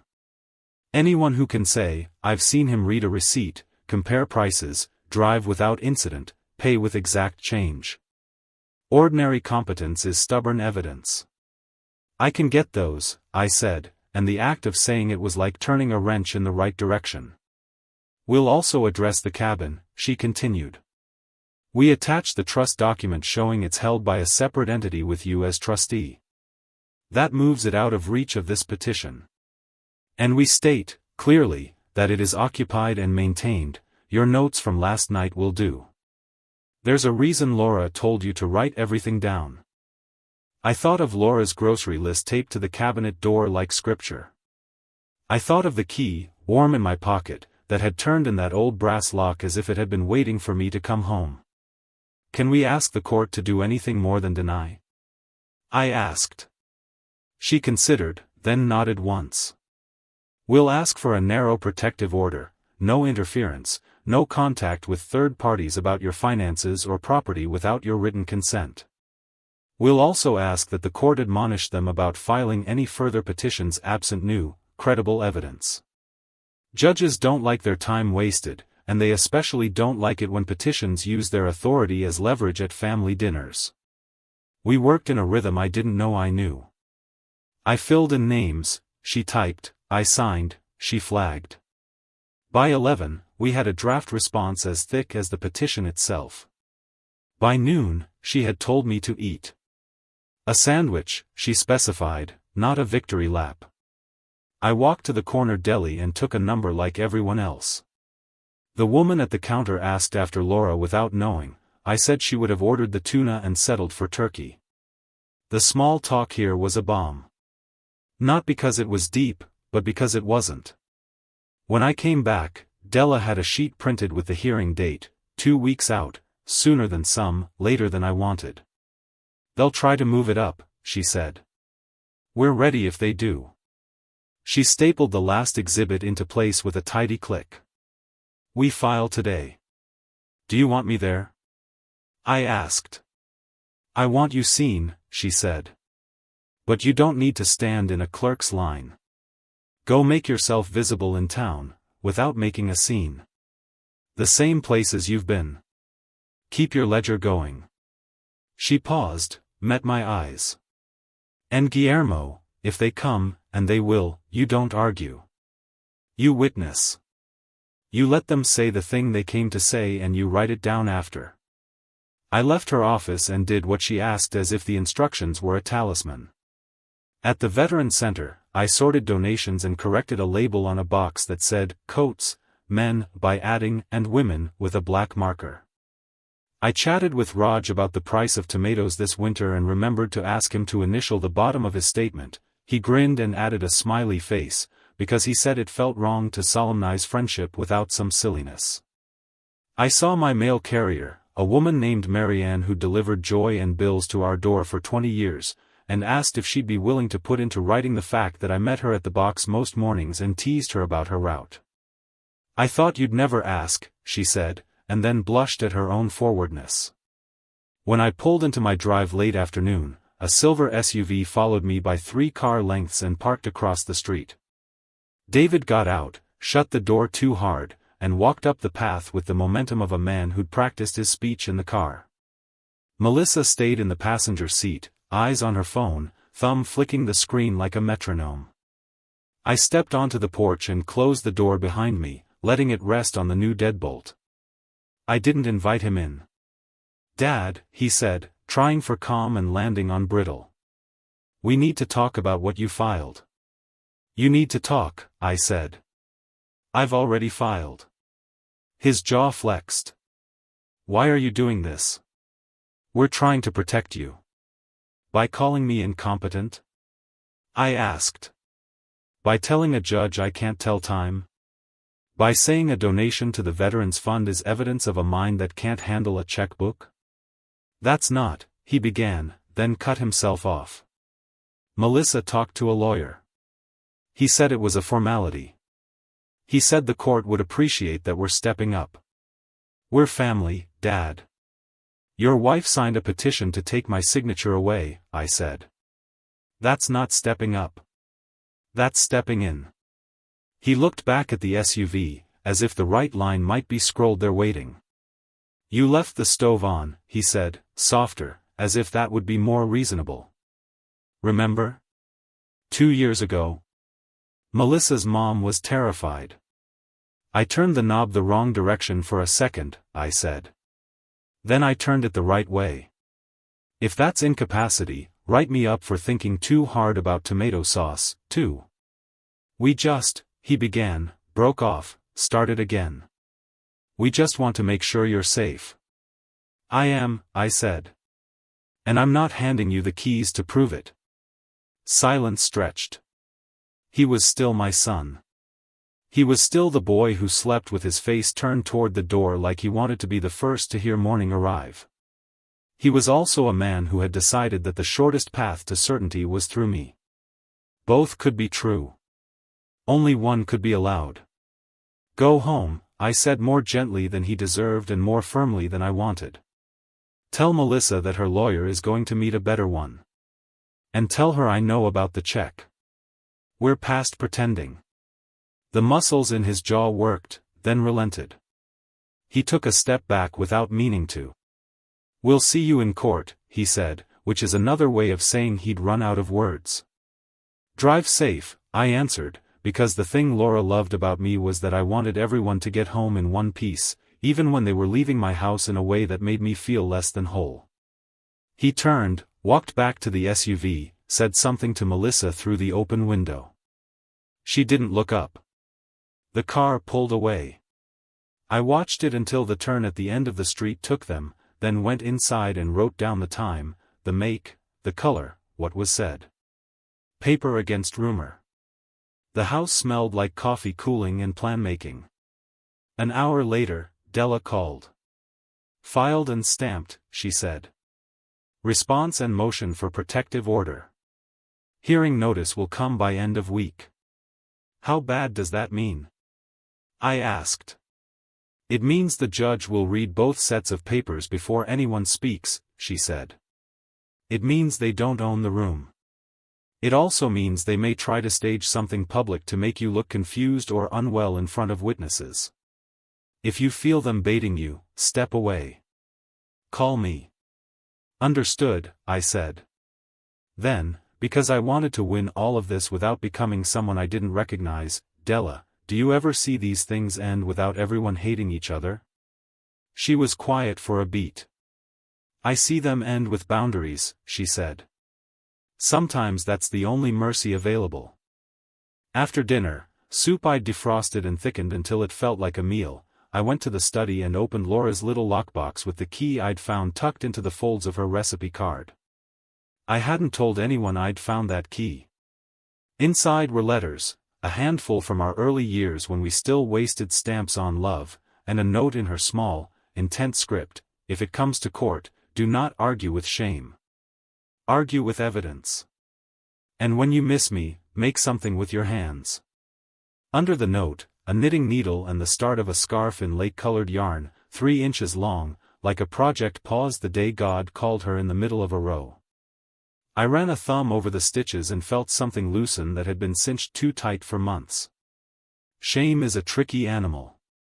It makes you want to prove yourself to people who have already decided who you are. Evidence is quieter. It does its work in courtrooms and kitchens, in ledgers, and long afternoons where you remember to be seen because someone who loves you told you that mattered. At 10, a sedan crept by slow, then faster when my porch light snapped on. I wrote that down.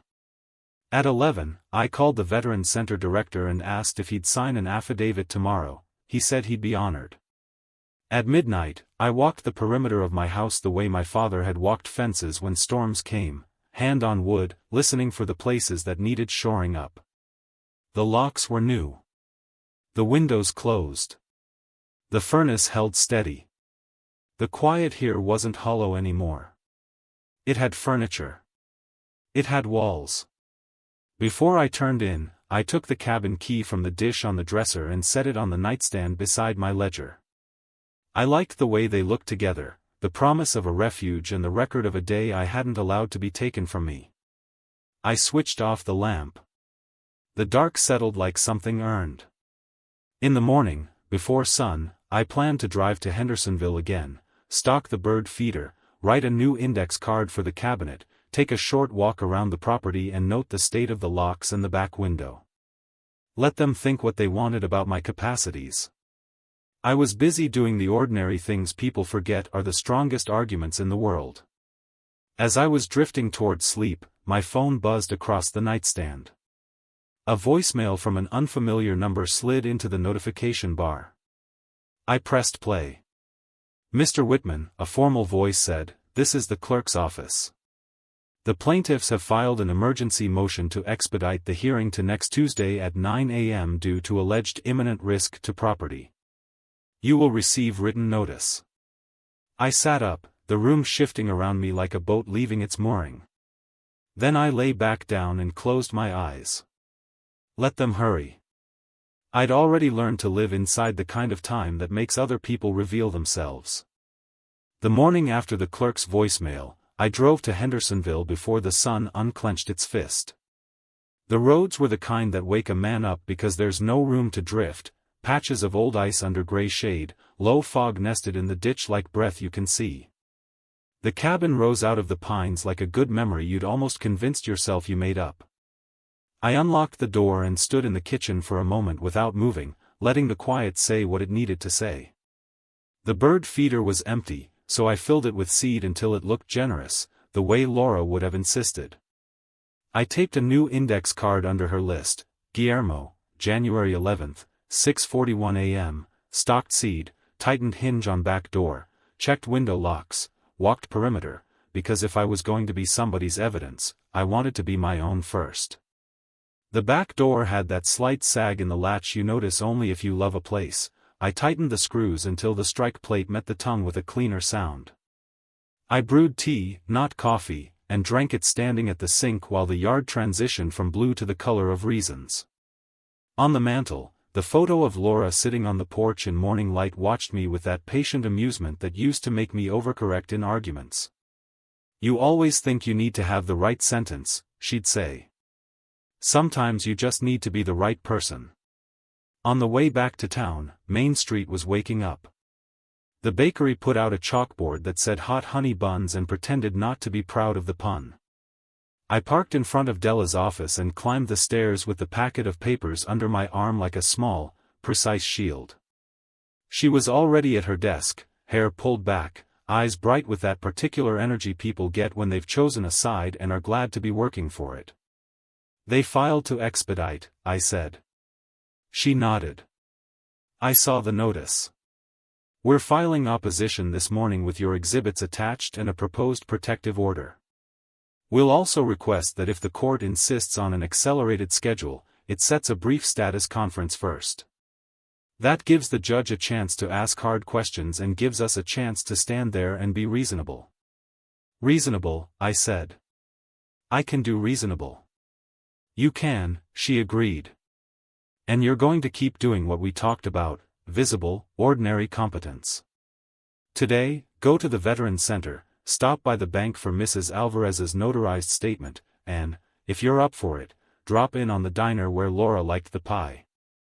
People remember you when you spend money there. They also remember your change." I had Keller's letter in a protective sleeve like a man who knows exactly what can go wrong at the last minute. Della added 3 sticky flags to it with the date, and handed it back. "This is our spine," she said. "Now let's put flesh on it."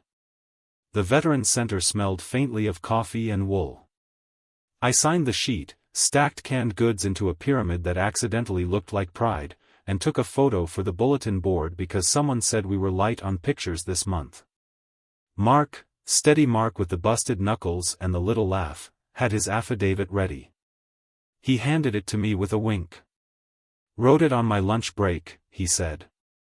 "I spelled your name right, twice." "Third time's the charm," I said, and he laughed the way men do when they recognize a line meant to rest a heavy thing for a few seconds. At the bank, Mrs. Alvarez had an envelope with my name on it and a notary stamp that made the page look official in a way even the untrained I believes. "It says you've been here monthly, that we have two-factor enabled, that you correct our mistakes by noticing them, and that you declined adding any joint signers," she said, counting off facts like beads. "If a judge wants to know the difference between confusion and care, he can ask me." I thanked her and slipped the envelope into my folder with a care that bordered on tenderness. Evidence, I was learning, is not just paper, it's a story told carefully enough that a stranger can hear it without thinking about themselves first. At the diner, I sat at the counter because booths are for people hiding conversations. Ellen's sister, Ruby, who runs the morning shift with a grace that mostly hides the fact that she decides how your day's going to go, poured coffee I didn't need and asked after my appetite without looking like she was. Laura loved the lemon meringue, she said, setting a slice in front of me, unasked. Said it tasted like summer forgot to be proud. I ate a forkful to honor the dead and another to honor the living. When I paid, I counted exact change louder than necessary, and Ruby smirked at the performance the way an audience does when it agrees to be kind because it's senior rehearsal. On my way out, I almost walked into Melissa coming in. She wore a red coat that looked more expensive than it needed to be and a smile that looked like she'd borrowed it to see if it fit. She didn't step out of my way or into it. She held her ground like a person who loves an audience. "George," she said, bright. "We were just talking about you." "We?" I asked, following her gaze to a table crowded with faces I knew from the neighborhood, people who didn't deserve to be turned into witnesses against their will. "A few friends," she said, and then, louder, "we're all so worried. You've been so private." The word was shaped to sound like sick. "Private used to be a virtue in this town," I said, not raising my voice. I didn't realize it had become a diagnosis. Her smile tightened one notch. "David wants to come by tonight," she said, still loud enough for the table to hear. "We think it's best if we talk things through as a family. Before court." "Court will do fine," I said. "It was built for this." She leaned in, the whisper for me and the posture for them.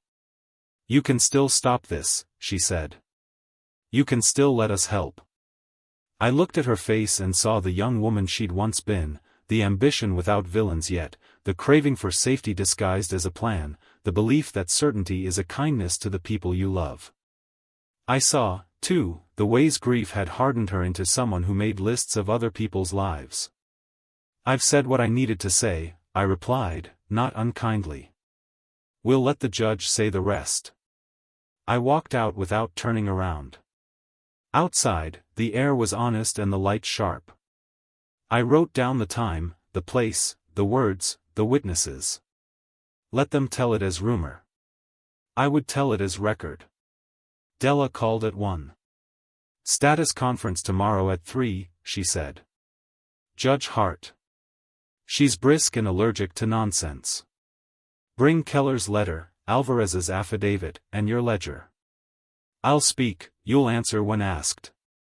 If given the chance, we'll request the protective order immediately." "What should I be ready for?" I asked. "A performance," she said. "Melissa will talk about love as if it were power. David will look at the floor. Their attorney will try to turn your caution into paranoia. Keep your answers shorter than your breath." I spent the early afternoon in the small work of fortifying a life, calling the security company to schedule a basic system with a keypad and 2 cameras pointing at the doors, taking photos of things as they are, stove knobs off, windows latched, mail stacked neatly, to staple behind a sworn statement that said I had, in fact, done what any man does when people start to imagine him careless. I printed a calendar from August to now and wrote one thing on each day I could remember: a lunch, a bill paid, a neighbor helped move a dresser, a veterans meeting where I spilled coffee on my boot and swore quietly. When the ink dried, the months looked less like weather and more like architecture. Carl stopped by near 4. He stood in my kitchen with his hands on his hips, looking at the pile of paper like a man appraising a fence. "You're building a corral," he said. "Good. Keep their story outside it. How's the hardware store?" I asked, because talking about anything else felt like oxygen. "Busy," he said. "Melissa was in yesterday asking about heavy-duty locks for a storage unit on Ridgeway. She said she needed to keep important family papers safe because there might be a change soon." He made quotation marks with his fingers and rolled his eyes like a man who's raised teenagers. "Figured you'd want to know." I did want to know. I wanted to know everything. I wrote it down with the date and time and what he'd said. Not because I knew exactly how it would matter, but because habits of attention save you when you're tired and people are counting on you to blink. That night, I made dinner out of things that didn't ask for applause: eggs, toast, tomatoes warmed in the pan until their skin split into sweetness. After, I opened Laura's lockbox again and touched the lake-colored yarn. I couldn't knit, not really, but I threaded the needle like a boy learning something from the ground up and made one crooked row. It looked like a mistake that had decided to be useful. It looked like my life. The next afternoon, the courthouse was colder than the street, a chill built into stone from years of people bringing their heat in and leaving without it. Della met me on the steps, her coat buttoned, hair pinned, folder under her arm like a promise. Inside, the clerk's office hummed with the sweet boredom of government. We were led into a small conference room off the main courtroom, the kind with glass that makes people behave. Judge Hart was already there when we entered, square-shouldered, silver hair cut close, eyes like someone who did not plan to rehear anything twice. She nodded at us, at David and Melissa and their attorney on the other side, and said, "All right. Petitioners want an expedited hearing. Respondent has filed opposition and a motion for protective relief. I've read your papers. Speak briefly. Counsel first." Melissa's lawyer stood. He looked like an advertisement for quick solutions. "Your Honor," he began, "this is a simple matter of safety. Mr. Whitman has exhibited troubling behavior, forgetfulness, financial impulsivity, and is increasingly isolated. There is property at risk. We simply want to ensure proper oversight." Della didn't stand right away, she let his words finish staining the air. Then she rose, very calm. "Your Honor," she said, "this is a matter of control dressed as concern. The evidence is plain. Mr. Whitman's physician certifies full capacity. His banker attests to responsible management. Community witnesses describe ordinary competence. The property in question, the Hendersonville cabin, is held in a trust and maintained by the trustee. We ask that the petition to expedite be denied and that petitioners be ordered not to contact Mr. Whitman's financial institutions or attempt to make changes to his accounts. Hart's gaze moved to me. "Mr. Whitman," she said, "do you know why you're here?" "Yes, Your Honor," I said. "My son and his wife believe I shouldn't be in charge of my own life." "I disagree. My doctor says I'm fine. My bank says I'm fine. I say I'm fine. And is there, at present, any emergency regarding the property?" "No, Your Honor," I said. "I was there this morning. The doors lock. The lights work. The bird feeder is full." It wasn't a legal answer. It was a human one. Hart looked at me a long second, and I watched something in her face decide. "Motion to expedite is denied," she said. "We'll keep the original date in 2 weeks. I am granting, on a preliminary basis, respondents' request for a protective order. Petitioners are not to contact respondents' financial institutions, utilities, or service providers without respondents' written consent. If I discover violation, I will consider sanctions. Between now and the hearing, counsel will exchange witness lists and exhibits. We will not be turning this into a circus." Melissa made a small sound like a laugh through the nose. David nudged her knee under the table. Their lawyer recovered quickly. "Your Honor, we're only trying to." "You're trying to hurry," Hart said flatly. "You can wait like everyone else." Adjourned. The gavel struck something inside me I didn't know was braced. We stood because standing is what you do when a judge leaves even if the room doesn't ask for it. Out in the hall, Melissa touched my arm with a manicured finger that used to point at recipes in Laura's kitchen. "You're making this harder than it needs to be," she said softly, smile fixed, eyes sharp. "You've mistaken my life for a hallway you can push me down," I said, as mildly as I could. "It has rooms. I'm keeping the doors." Della and I walked out into the cold like we'd remembered coats we'd forgotten we owned. She didn't say, "Good job." She didn't need to. "Now," she said instead, "we prepare like the hearing is tomorrow. They'll try something between now and then, public or private. Stand still. Let them spin." That evening I drove to the cabin again because motion, yes, but also because refuge means something you can touch. I carried in groceries, wrote a new index card, set the kettle on, and stood at the window while darkness found its soft arrangement of the world. Out by the road, for a moment, I saw headlights slow. They idled, then rolled on. I didn't chase them with curiosity. I watched the steam rise from the kettle and thought of Laura's note, "Don't be afraid to let them think they're winning. The trouble with being right too soon is you're the only one who knows it. The gift of being right in the end is that everyone else does." On the drive back, my phone buzzed with a number I didn't know. I let it go to voicemail. When I got home, I listened.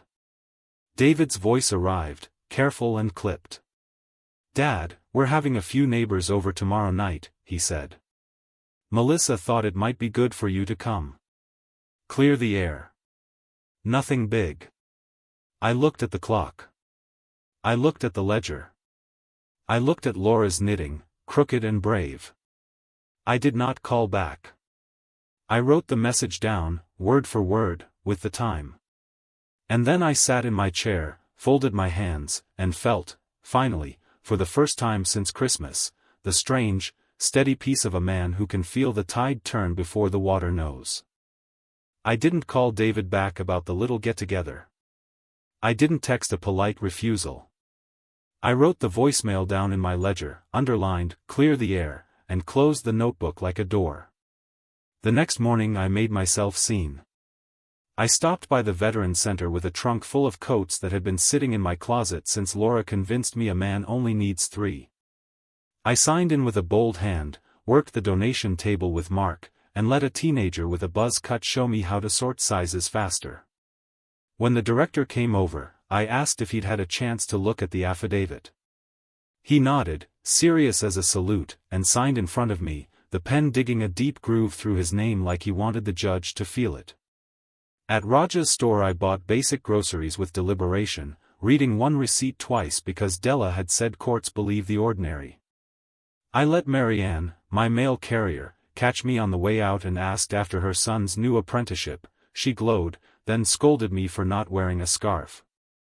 "You'll give yourself a cough," she said. "I don't have time for that in my route." She added a little flourish under her signature when she gave me her statement, as if to remind the paper she was a person first. By late afternoon, I had enough paper to make a decent thump when I set the folder on my kitchen table. I cooked early, eggs, tomatoes, toast again, because simple food anchors a day. Then I drove to the community center, helped unload a delivery of folding chairs no one had asked for and everyone would need, and stayed to hand out raffle tickets at a charity bingo until someone made me sit down and drink water like I'd run a race. At 7:30, my phone buzzed with a text from Carl. "They've started." Streets lined with cars like prom night. He didn't need to say who. I pictured Melissa at the door in a dress that announced a woman who likes to run a room, David at the drinks table like a man practicing being agreeable. I didn't drive by. I didn't need to. I was exactly where I wanted to be seen, at a place with fluorescent lighting and bad coffee where you earn reputation by stacking chairs. By 9, I was home, tired in the good way that has nothing to do with age.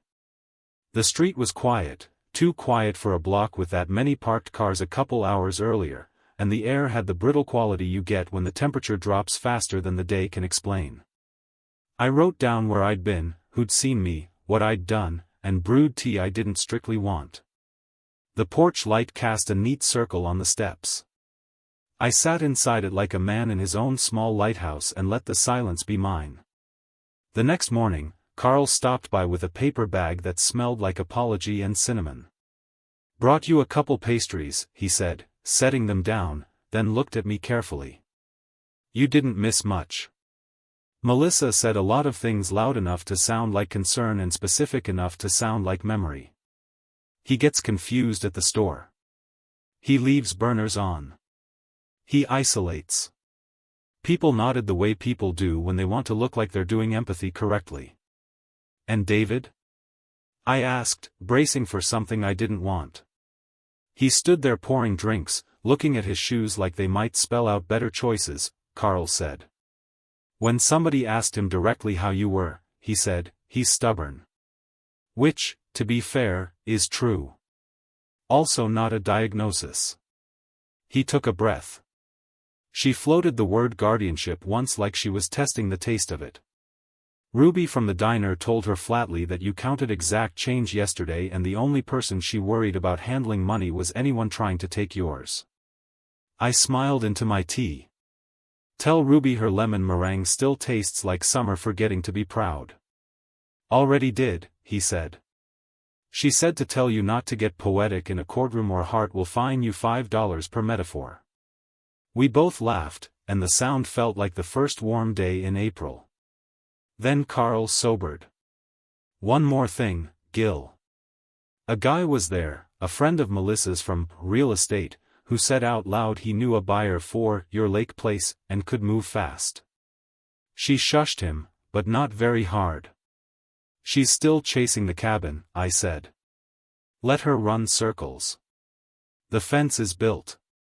Carl looked at the folder on my table, the neat stacks of affidavits, statements, notes. "You ready for Hart?" he asked. "As ready as a man can be when his son is on the other side of the aisle," I said. The admission sat between us like an object you can't move without dropping. After he left, the phone rang from an unfamiliar number. I let it go to voicemail, then listened. "Mr. Whitman, this is Angela Pierce, court-appointed evaluator in your guardianship case. I'd like to schedule a capacity interview at your home. It's routine. Please call me back." Her voice was professional without being sweet, the kind of tone that has to sit in strangers' kitchens without catching their dramas. I called Della. "We expected this," she said. Evaluators like to see where you live and how you move through it. We prefer a neutral location, but with heart, letting the evaluator see your ordinary competence in your own environment can work in our favor, if and only if we control the terms. You will not be ambushed. I'll be there. We'll schedule for daytime. You'll do what you do, answer plainly, don't perform, don't joke. People think humor makes them look relaxed. It makes evaluators write evasiveness. Can I show her the ledger? I asked. You can, after she asks about your routine, she said. You can also make coffee and not spill it. Little things teach faster than lectures. I called Ms. Pierce back and we set it for Thursday at 10. I'll bring a release for your physician to confirm the letter's content, she said. We'll talk about bills, medication, safety, the norms. My norms are tidy, I said before I could stop myself. I look forward to seeing them, she replied, her voice giving nothing away. That night I cleaned the house the way you clean for a stranger you need to see your life without thinking they've walked into a stage set. I didn't hide the knitting or the photo on the dresser. I did wipe a fingerprint off the thermostat and tighten a loose screw on the back door because dignity, like a house, is in the details. I laid out my medications on the counter with the list I'd given Keller. I pulled the stove knobs to the off position and took a photo, printed it, and paper-clipped it to the ledger page for that day, the way a man would pin a train ticket to his coat. On Wednesday, Melissa tried another angle. A text arrived just after lunch. Hi George. We've been talking and think it would be helpful to have your mail forwarded to our address, just to keep things simple during this process. We can handle it. No pressure. Love, M. Attached was a screenshot of a postal form, half filled with my name. I stared at it long enough for anger to rise and then pass. I forwarded it to Della. She called 2 minutes later. Do not reply. I'm filing a notice with the court and sending a letter to the postmaster referencing the protective order. If anything moves, it moves back. This is what no interference means. I wrote the time and text into the ledger, then drove to the cabin because the best antidote to being treated like a problem is reminding yourself you're a person with errands. The lake was glossy with cold. I walked the path to the dock and listened to the kind of silence you only get in winter, everything alive, nothing busy. On the way back, I noticed footprints near the mailbox that weren't mine. They could have been the meter readers, they could have been curiosity. I photographed them, measured one with my hand, and wrote it down. Della had taught me that attention is not paranoia when people have invited themselves into your life. Thursday, Ms. Pierce arrived on time, a woman my age with a short coat and a leather portfolio, hair pulled back and no jewelry. Della sat at the kitchen table, legal pad out but face soft. Ms. Pierce smiled with her mouth but not her eyes, which is a compliment in her line of work. Mr. Whitman, she said, shaking my hand. I'm here to get a sense of your daily functioning. I made coffee, I said. You can watch me pour it. She did. I didn't spill. She watched me open the pill organizer and name the tablets, lisinopril, atorvastatin, a baby aspirin Laura wrestled me into years ago and I still take out of respect. She asked me to show her where I keep bills. I opened the desk drawer and laid out the last 3 with checks written in a hand that looked like mine because it was. She asked me what I eat, how I shop, who I talk to. I told her, not like a man selling competence, but like a person chatting across a fence. When she asked about the capacity letter, I handed her Keller's, and when she asked about finances, I gave her Mrs. Alvarez's affidavit. She read both without comment. Do you cook on the stove? She asked, glancing at the knobs. Most days, I said. And I turn things off on purpose. I set a pan on the burner, clicked the gas, watched the flame catch, then turned it back off and touched the metal deliberately only after the blue died. We had an incident once 2 years ago where I turned the wrong way for a second, I said plainly before she could ask. I corrected. I have not burned a thing down. She smiled, tiny and real. The court appreciates understatement. She asked to see the rest of the house. We walked room to room. I didn't apologize for the knitting or the photo of Laura or the fact that my shoes had a winter crust of salt. In the study, she paused by the trust binder. "May I?" she asked. I nodded. She flipped to the cabin deed. "Held by a trust," she murmured. "I'll note it." When we finished, she sat back at the table and asked me to draw a clock on a blank page, hands at 11:10. "It's my favorite time," I said as I drew, then realized even that remark was a tiny performance and shut my mouth. "I see that you've been keeping a daily log," she said when I set the pen down. "May I photocopy a week's worth?" "You can take pictures," I said, sliding the book toward her phone. "Augment with receipts if you like. The bank prints extra for me because Mrs. Alvarez thinks clerks enjoy paper." She took the photos, thanked me, and stood. "I'll submit my report to the court," she said, offering her hand again. "Mr. Whitman, if I have follow-up questions, I'll call. I know this process is not anyone's first choice." "It's better than the alternative," I said. "Which is being talked about like a project at someone else's table." Her mouth did the almost smile again. "I understand." She turned to Della. "Counsel." When the door shut behind her, I let out a breath I hadn't realized I'd pinned to my ribs. Della didn't say, "Well done." She poured herself the coffee I'd made, and Saturday, she'll report that you're oriented, independent, and tidy, she said. She'll note the trust. She'll likely mention the community presence and the protective order. That doesn't end this, it clarifies it. "What's next?" I asked. "They'll try something noisy," she said. "Maybe a public scene. Maybe a dramatic accusation with witnesses. We will not give them the play. If they call, let it go to voicemail. If they knock, look through the peephole. If they send a courier, sign for nothing without reading twice and calling me once." That evening, as if on cue, the doorbell rang twice in quick succession. I checked the peephole and saw a woman with a laminated badge that actually looked like it had been printed by a machine paid for by taxes. "Adult Protective Services," she called. "We received a referral concerning possible self-neglect. We'd like to ask a few questions." I called Della from the hall. She answered on the first ring. "Let them in," she said. "With me on speaker." I opened the door. "Come into the kitchen," I said. "You can watch me make tea and count pills." I put the phone on the table. The woman introduced herself and her partner. They were kind and thorough and clearly annoyed at being used for theater. I offered them the ledger, the doctor's letter, the bank manager's affidavit, and Ms. Pierce's card. They took notes. They looked at each other once with identical expressions that said, "This is not what we were sent to find." "We'll close this out," the woman said, standing. "I'm sorry for the intrusion, Mr. Whitman." "You're doing your job," I said. "I'm doing mine."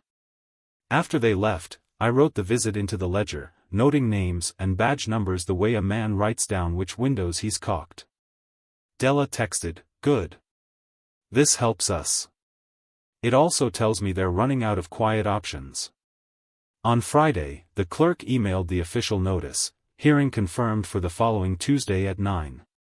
Attached was the pre-hearing exchange from Melissa's lawyer, witness list topped by Melissa's mother and the neighbor who thought reading labels was a sign of decline. David's name was there, too. Seeing it in that font made something cold walk across my shoulders. I printed the page, placed it in the folder, and rested my hand on it until my breathing found a rhythm that belonged to me. That night, I wrote a letter I didn't send. "David," I began, and then I told the truth you can only write when you know no one will read it, that I loved him in ways that didn't fit in a courtroom, that I missed the boy who fell asleep in the truck on the way back from the lake with a red line on his forehead from the seatbelt, that I understood how security can look like control when you're scared, And that I could not and would not give him what he wanted without letting him take the rest. I folded the letter and placed it under Laura's knitting, a weight only I knew. On Saturday morning, I drove to the cabin again, filled the feeder, wiped a circle on the window until I could see my reflection, and sat on the porch in Laura's old blue cardigan I'd started wearing here because it smelled like cedar now instead of hospital soap. The lake was half ice, half mirror. A loon called once, and the sound threaded the space between memory and plan. On my way back to town, a black sedan fell in behind me for 2 miles, then turned off. I didn't speed up. I didn't look in the mirror more than any man should. I reached the bakery. Bought 2 honey buns. Took the stairs to Benton's floor just to smell proof that sweetness can live above paperwork. Then I went home, set the folder by the door I'd walk out of on Tuesday morning, and checked the deadbolts because a man sleeps better when he knows what his hands have done. On Sunday, church bells rang whether or not I believed. I stood on the porch, listened, and thought of Laura's last note from the lockbox: "When you miss me, make something with your hands." I made a pot of chili that would feed me through the week. I sanded a rough spot on the back step. I knitted another crooked row. On Monday night, I ironed a shirt Laura liked because it made my shoulders look like they still carried things. I laid out my shoes. I tucked Keller's letter and Mrs. Alvarez's affidavit into the folder, even though Della had copies, because I've learned that a man keeps what he needs within reach. I put the cabin key in my pocket, not because I needed it in court, but because it had become the shape of resolve in my hand. Then I sat in my chair, turned off the lamp, and let the house go dark in stages, the way I always do. In the quiet, I said out loud, "I'll tell the truth. And I'll tell it like it's mine." The furnace hummed approval. Morning would bring the courthouse and the first real reckoning. But the fight, I realized, had already moved inside of me, from fear to readiness, from being watched to being witnessed. I slept. Tuesday morning came in clean and cold, the kind of air that makes you pay attention. I woke before my alarm, sat on the edge of the bed, and felt for the cabin key in my pocket like a man checking his pulse.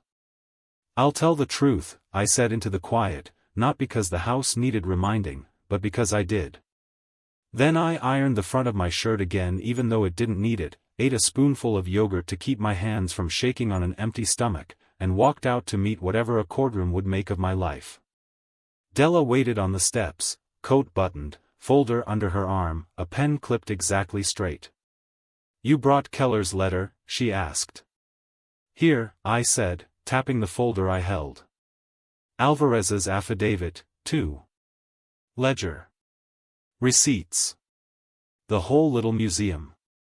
She allowed herself the smallest smile. "Let's curate it." Inside, the courthouse smelled like coffee that had been reheated one time too many and wood polish that had been used just enough. The courtroom itself was all angles and expectations, pew benches that made you sit up, a high bench for the judge, flags that suggested order wasn't just an idea. On the other side of the aisle, David and Melissa sat with their attorney. David in a suit he didn't fill with conviction, Melissa in navy with a brooch that caught the light, red nails tapping an invisible rhythm on her legal pad. She looked at me the way you look at a chessboard when you think you remember the final sequence. When the bailiff called us to order and Judge Hart took the bench, the room snapped into attention. She looked over the docket, then at the counsel's tables. "We're here on Whitman petition for guardianship. I've read both sides' filings, the evaluator's preliminary report, and respondent's motion for protective relief. Petitioners, you may proceed." Melissa's attorney, slick hair, too much confidence in the shape of his mouth, rose first. "Your Honor, my clients seek appointment as guardians for Mr. Whitman due to a pattern of cognitive decline and financial impulsivity. We will present witnesses who have observed worrisome behavior, confusion at stores, leaving a stove on, and we will show evidence of risky decisions, including hasty sale of a vehicle and a sizable donation without consultation. There is also a property at risk, a cabin, that Mr. Whitman may be unable to manage." He sat like he'd just placed a crisp paper snowdrift over something ugly. Della rose without hurry. Your Honor, this is not a capacity case. It is a control case. The record shows, a current letter from Mr. Whitman's physician certifying full cognitive capacity, his bank manager's affidavit attesting to responsible, independent management, community witnesses describing ordinary competence, and an evaluator's report noting orientation, intact judgment, and a well-maintained home. The property in question is held by a trust and is occupied and maintained. We will also address motive. Hart nodded once, and the lawyers began to build their towers. Melissa's side called witnesses first. Melissa's mother took the stand, hair sprayed to the kind of crispness that suggests certainty. She spoke of Thanksgiving 3 years ago, of a turkey that ran late, of my joking about pizza, which she offered as proof of distress. Della's cross was a thread pulled clean. Ms. Norris, do you understand that joking about pizza is not listed in the DSM? Hart's mouth twitched. Della continued, gentler, you were not present for the sale of the pickup? No, you are not Mr. Whitman's banker? No, you have not been in his home in the past year? No, the tower lost an inch. Next, they called a neighbor from their subdivision, who testified she'd seen me wandering in a grocery aisle comparing tomato sauce brands. Della stood, her voice even. Ma'am, how long do you spend choosing laundry detergent? The woman blinked. Well, do you consider yourself impaired? No, you understand the difference between comparison shopping and confusion? I suppose. Della thanked her. The tower swayed. Melissa herself took the stand. She looked at the judge, not at me. She spoke of love and concern and doing the hard thing. She described me as stubborn, private, resistant to help. She recited the time I'd turned a stove knob the wrong way for a second as if it were a parable. She spoke of assets at risk. When Della rose for cross, her tone didn't sharpen. It slowed. Mrs. Whitman, she began, you signed this petition, correct? Yes. And you are the one who contacted Adult Protective Services last week? Yes, out of concern. Concern that APS closed out immediately as unsubstantiated, Della said, handing Melissa a copy of the closure notice. Did you also text my client asking to have his mail forwarded to your address? I thought it would be simpler. Did you prepare the forwarding form without his consent? I started it. Did you, in 2023, cause a check in the amount of $15,000 to be issued with Mr. Whitman's name on the signature line to a contractor in Tennessee? A hush slid over the room. Melissa's jaw worked. We borrowed it, she said, careful. We intended to repay. So that's a yes. You caused a check to be issued bearing his name. David, she began, and stopped. No further questions, Della said, voice like a hinged lid closing. David didn't look at me as he took the stand. His hands fidgeted with the cuff of his jacket, twisting the fabric until it remembered Laura's gentle scolding. He answered his lawyer's questions in soft focus. Dad's been different, he forgets, he's not the same since Mom. When Della stood, something in him braced. Mr. Whitman, she said, do you recall a time when your wife, my client's wife, signed his name to a check for $15,000? Silence. David swallowed. I knew about it after, he said. I told her we should tell him. We didn't. His voice thinned. We were going to pay it back. Did you? No. Did you encourage your wife to file this petition? He looked at Melissa. She looked at her hands. We did it together, he said. Because you were concerned about his safety, Della said. Yes. Or because you were concerned about access, she said, not as a question. He didn't answer. Della nodded once. No further questions. Then it was our turn. Della called Mrs. Alvarez first. She walked to the stand like a woman walking her dog, calm, sure of her footing. She testified to my monthly visits, to the two-factor authentication, to my habit of catching minor banking errors. She said, "He knows his accounts better than some of my tellers." Melissa's lawyer tried to poke at the edges. Mrs. Alvarez did not have edges he could reach. Mark from the Veteran Center testified next. He spoke plain. He shows up. He stacks. He counts. He jokes. He organizes the sign-in. He described my handwriting on the ledger we keep by the coffee urn. He held up a photo of me holding a cardboard box labeled coats, men and women. It wasn't a glamorous exhibit. It was the kind that makes a judge remember why courtrooms exist. Ellen told the truth the way hardware store owners do. He came in, bought deadbolts, installed them straight. He reads receipts. He argues down prices only when I try to overcharge him for fun. The courtroom laughed without meaning to. Hart did not, but her mouth softened. Keller couldn't come in person, but his letter was entered into the record. Della read the key lines aloud, no evidence of cognitive impairment. Oriented to person, place, time. Judgment intact. Independent in activities of daily living. The words were simple as nails. Ms. Pierce, the court-appointed evaluator, took the stand with the practiced neutrality of a professional whose opinions become orders. She testified that she had met me at my home, observed me making coffee and managing medications, reviewed my bills, and found the home tidy and safe. She noted my community involvement. She said, "In my opinion, Mr. Whitman retains capacity to manage his personal and financial affairs." Melissa's lawyer tried to make tidy sound rehearsed. Ms. Pierce made it sound like observation. Then Della called Carl. He walked to the stand in his pressed flannel like a man arriving to install a fence where a line had finally been drawn.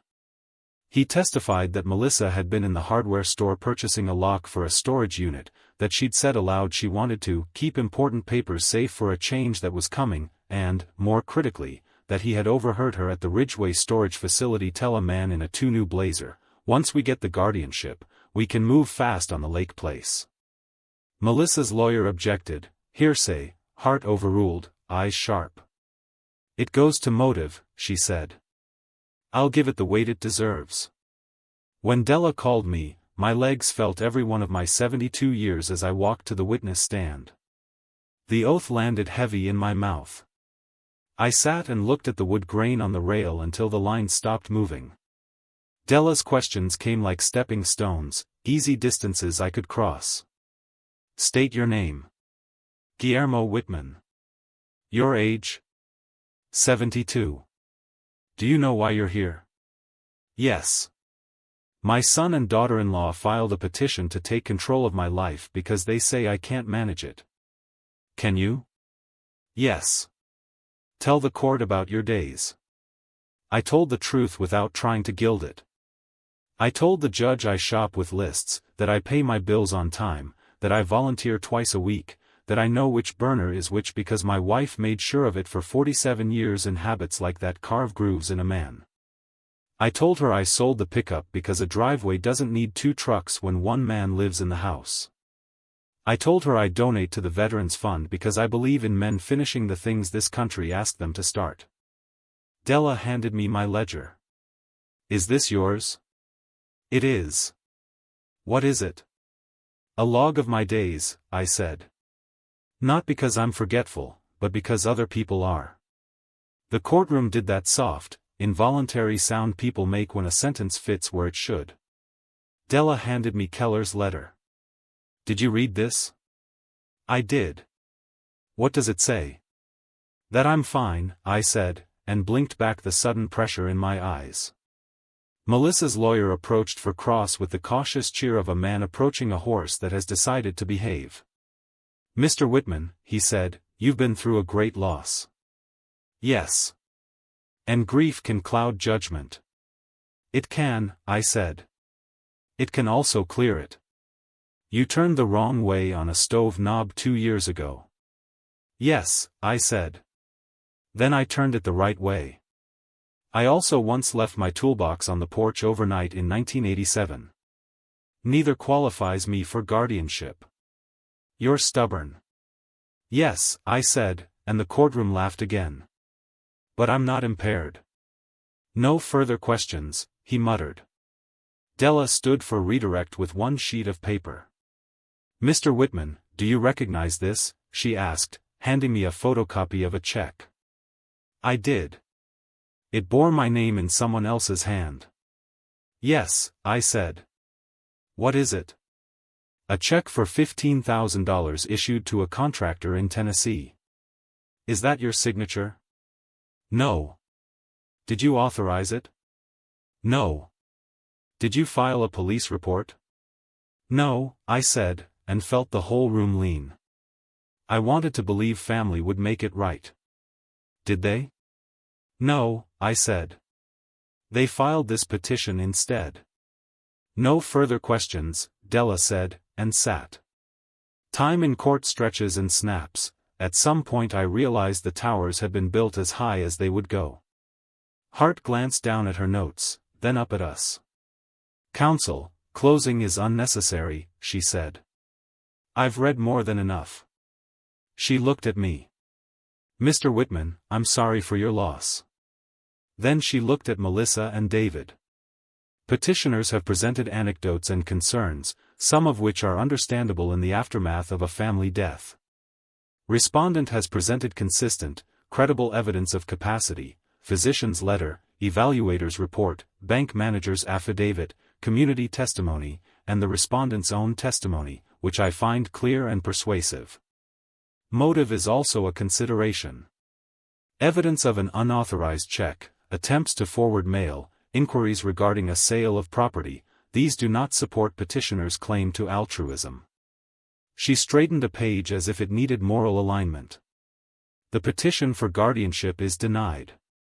The court converts the temporary protective order into a standing order. Petitioners are enjoined from contacting respondent's financial institutions, utilities, or service providers without his express written consent, and from attempting to encumber or sell any property held by the respondent or his trust. Any violation will result in sanctions, up to and including attorney's fees. I suggest, though I cannot order, that the parties consider family counseling if they wish to have any relationship going forward. Adjourned. The gavel sounded like a small door clicking shut in a way that meant safe, not trapped. For a moment, no one moved. Then the room exhaled. Melissa's nails stopped tapping. David's shoulders dropped an inch. He didn't look at me. He looked at the floor like it might offer retreat.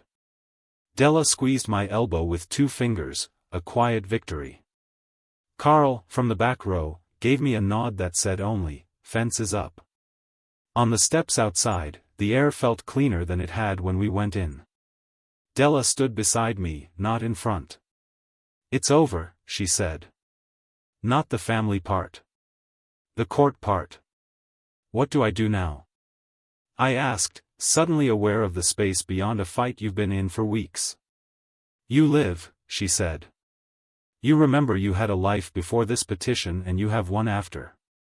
We'll follow up with the postmaster about the forwarding form, with APS to ensure the closure is documented, and with Benton to button anything you want buttoned. After that, you decide your boundaries." Across the street, Melissa spoke to their lawyer in short, sharp syllables that didn't carry. David stood beside her like a man in a photograph waiting to be told what expression to hold.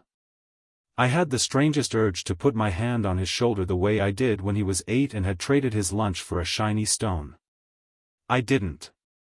Dignity is a kind of mercy, you can offer it without offering yourself. "Thank you," I said to Della. She nodded. "Laura did most of it," she said. "You just showed up to your own life." She looked at the folder in my hands. "Go to the cabin," she added, softer. "Let the house remind you what you fought for." I did. I drove the 2-lane road with the radio off and the window cracked to pull the cold in. The pines lifted their dark green like a hymn. The key turned in the old brass lock with the same small, sure click. Inside, the light fell across the kitchen table just the way it had the first morning. I set the folder down, wrote a new index card, Guillermo, hearing concluded. Petition denied. Protective order granted. 3:46 p.m., and taped it under Laura's list with a small, decisive push. The bird feeder was half empty. I filled it to the brim. On the porch, I sat in the chair where Laura once watched fog turn into day and let the lake be half ice, half mirror. For the first time in months, the quiet didn't feel like a test. It felt like a room I owned. Out on the road, a car slowed, then moved on. I didn't watch it go. I ran my hand over the arm of the chair and thought of the last thing Laura wrote in the lockbox: "When you miss me, make something with your hands." There would be other fights, other awkward phone calls, maybe even apologies no one knew how to give. But for now, I had stitches to learn and a winter to outlast. I stood, went inside, and set water to boil. The kettle's whistle rose. I turned the knob the right way. Then I poured tea into Laura's favorite mug, the one with a chip on the rim, and raised it like a man toasting someone he still talks to in quiet rooms. "To being the right person," I said. The house held the words, and let me believe them. The morning after the gavel, the house felt bigger and lighter, like someone had opened a window I didn't know was painted shut. I made coffee slow on purpose and stood at the sink looking out at the yard as if the grass might have an opinion about justice. The quiet wasn't a test anymore, it was a privilege. I drank half a cup before the phone buzzed. "Della. Hart's written order is filed," she said. "Clerk will mail copies today. APS has closed their referral as unsubstantiated and sent me the confirmation. I've also faxed the postmaster regarding the attempted forwarding. They've flagged your address for any request that isn't made in person by you." "Flagged," I repeated, liking the sturdiness of the word. "One more thing," she added. "You have standing to pursue civil remedies over the forged check. We don't have to decide today. I can draft a demand for restitution coupled with a non-interference agreement. If they sign and pay, we close it. If they don't, we file. You tell me when." I set the mug down so I wouldn't spill what the news loosened. "Draft it," I said. "I'll decide what to send after I've read your words and eaten something that isn't righteous." "Good," she said. "Eat actual food."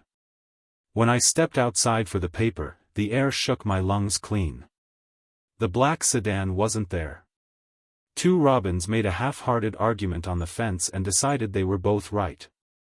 I stood on the porch longer than made sense for a man with slippers on and felt the kind of tired that doesn't ask for sleep, only for purpose.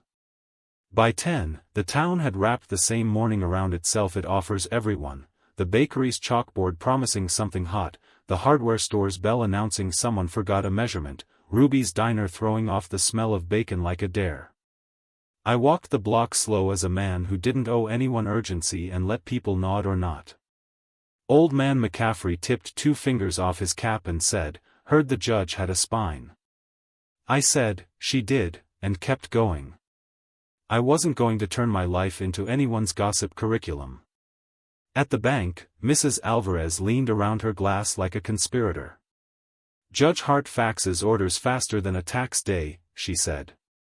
"We've added the protective note to your file. If anyone calls about you, the answer is, come and talk to Guillermo yourself, and if they show up, I'll make sure they leave with a pamphlet on humility." "You always were a full-service establishment," I said. She smiled, but her eyes were wet at the edges. People who handle other people's money understand something about dignity that doesn't fit on a ledger line. The mailbox back home coughed up an envelope with the county seal by early afternoon, official ink turning yesterday into paper. Tucked behind it was a letter from Adult Protective Services, all polite government language, referral closed, no concerns observed, home tidy and safe. I put it in the folder that had grown into a book and labeled the spine with masking tape and a black marker, "My life, not theirs." It felt dramatic and correct. David left a voicemail around 3. "Dad," he said, voice careful, words spaced like he was avoiding stepping on something fragile. I know how it looked. Can we talk? Just us. He didn't mention Melissa. He didn't say sorry. He asked. It was more than yesterday and much less than what was needed. The phone rang again before I could decide whether to call him back. Benton. Just a courtesy, he said. Now that the dust has settled, let's think about what Laura intended beyond defense. She wasn't a woman who built only walls. You mentioned at our first meeting she liked that cabin because it made the world feel gentle. She also left me a note, sealed, to hand you after the court matter ended. After? I asked, my grip tightening on the receiver. She wrote you something with a condition?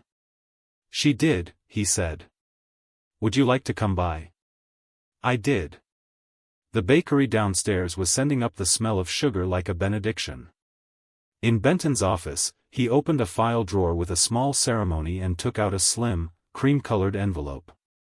No stamp. My name on the front. Laura's hand. My breath went shallow the way it does when you're about to read something that will outlast you.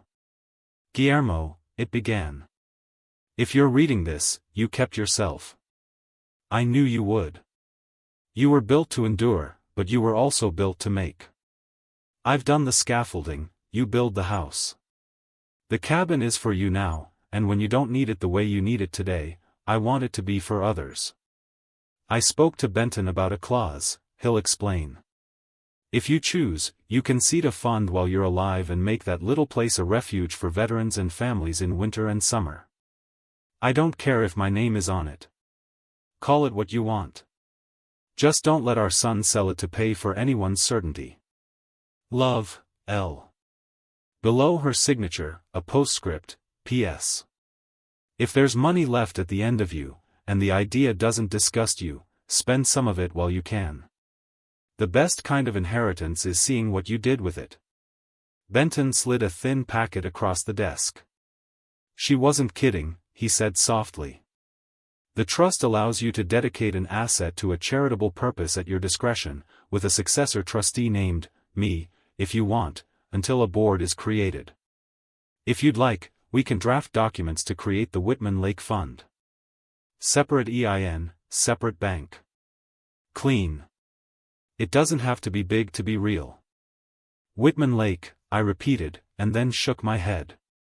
No. Call it Laura's List. He smiled. Because of the cabinet. Because of the cabinet, I said. And because her lists were never about things. They were about people eating. We can do that, he said. And there's another thing. The lot next door to the cabin, the narrow parcel down the gravel, came on the market last month. I get notices for you now. The price is reasonable, you'd be buying peace from whatever neighbor might have come. The trust could acquire it in an afternoon. I pictured the bench under the maple and the bird feeder and the way the house breathed. I pictured a neighbor with bright ideas and fast cars and weekends that sounded like regret. Buy it, I said. Not because I'm afraid. Because I know what makes a place hold steady. I'll start the wire, he said, the ordinary sentence feeling like magic used to. On the way out, I bought 2 honey buns, one for my pocket and one for my memory. In the truck, I ate half of one, then laughed at myself and finished it. Laura would have teased me. I let her.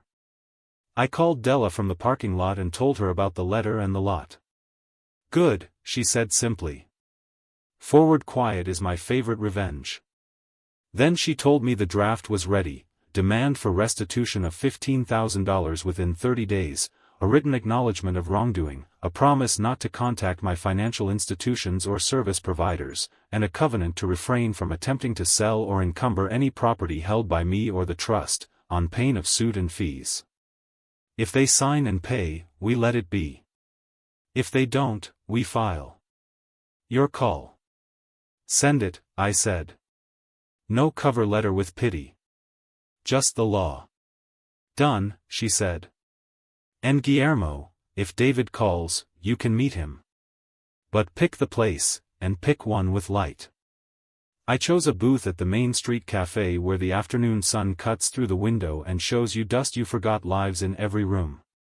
He came without Melissa, hands in his jacket pockets, face tired in a way that had nothing to do with age and everything to do with a story he'd told himself too many times. He sat, looked at the table, then at me. "I don't know how to apologize for asking a judge to take your life," he said. "You start by not asking me to make it easier," I answered, calm, not unkind. "And you don't say, 'we,' when you mean, 'I.' What do you want to say?" He swallowed. "I let Melissa lead," he said. "Because it's easier to be certain than to be right. We're behind on a flip and I told myself if we could stabilize your stuff, we could borrow against the cabin, clean it up, sell it in spring, and then, everything would be fine. You told yourself my life was a lever," I said. He flinched. "I know," he whispered. "And I knew about the check and didn't stop her. I told myself we'd put it back before you noticed." He glanced at the folder on the bench beside me. "You noticed." "I noticed," I said. I let the silence sit like a third person who'd paid for coffee and was waiting for us to finish lying. "Della is sending you a letter. It's not punishment. It's a door. You walk through, or you don't. 30 days to pay back what you took. A signature on a promise not to interfere again. Then we see if there's any relationship left afterward." He looked like a boy trying to understand consequences without turning them into a grudge. "I can't pay it all at once," he said. "Not unless I sell something." "Sell something," I said. "What you sell is your business. What I keep is mine." He looked down at his hands, the same hands that used to hold Lego bricks and peanut butter sandwiches. "Do you hate me?" he asked. He asked it like he wanted me to say yes so he could stop trying. "I don't," I said. "I don't like you right now. That's different. And it's my right." He nodded, eyes bright, then wiped them with his sleeve in a movement so familiar it knocked the breath out of me. "Melissa thinks you embarrassed us," he said, a humorless little laugh at the word. "I told her we did that ourselves." "You did," I agreed. "And if she texts me anything but a handwritten apology, she's going to learn what a protective order looks like when a judge is in a bad mood." He almost smiled. "She won't write that." "Then she won't write to me," I said. "David, nobody erased you. You did this with someone you love because you thought it would keep you safe. You can fix parts of it. Not all. Some things you broke, some things you bent. You can unbend." He nodded like he believed me for a second and then like he didn't again. People don't do these things in one motion. When he stood, he hesitated, as if he wanted to put his hand on my shoulder. He didn't. The bell over the door rang and he was gone. I wrote the conversation in the ledger, word for word where it mattered and just where it didn't. Then I drove to the cabin with Laura's letter in my pocket and Benton's second envelope, the one with the lot paperwork, on the passenger seat. The cabin received me like a room that had chosen a side and was willing to prove it. I filled the bird feeder until it canted a little with generosity and screwed a second hook into the porch beam for a wind chime because Laura liked the idea of sound that didn't ask to be applauded. In the second bedroom, the boxes labeled Guillermo's things still waited. I opened the one with the cookbooks and found, tucked between recipes for pound cake and gumbo, a small envelope with 3 words, "For after court." Inside, a list in Laura's hand. Chairs, 10. Blankets, 12. Coffee urn, borrow from vet center. Fire pit, stone ring, ask Carl. First weekend, 3 families, no speeches. Call it Laura's list if it makes you laugh. Or if you need a name when you're too tired to explain. I sat on the floor and laughed and cried into my hands because sometimes grief is just a long echo of being seen exactly as you are. "All right," I said out loud to the empty room that wasn't empty at all. "We'll do it your way." I called the Veterans Center director from the porch. I want to host a weekend at the lake, I said. No programs. Just quiet and heat and food. 3 families. You help me pick and I'll handle the rest. There was a beat, then a sound like a man standing up straight. Yes, he said. Yes, sir. Next, I called Carl. I need a stone ring for a fire pit, I said. And 10 folding chairs that won't crack when a man sits too hard because he needs to. I'll deliver them tomorrow, he said, no questions. I'll bring the truck with the good shocks. Then I called Benton and said the words I didn't think I'd get to say without flinching. Open the fund, I told him. Laura's list. Transfer enough for the winter. We'll figure out spring when spring comes. The next day, Della emailed confirming the demand letter had been delivered to David and Melissa's counsel. Receipt confirmed, she wrote. No substantive reply yet. An hour later, I received a message from an unknown number, we'll handle it. No apology. No acknowledgement. Just a promise wrapped in annoyance. I forwarded it to Della and went outside to sand the rough spot on the back step because sometimes the only honest response to contempt is making wood take a finish.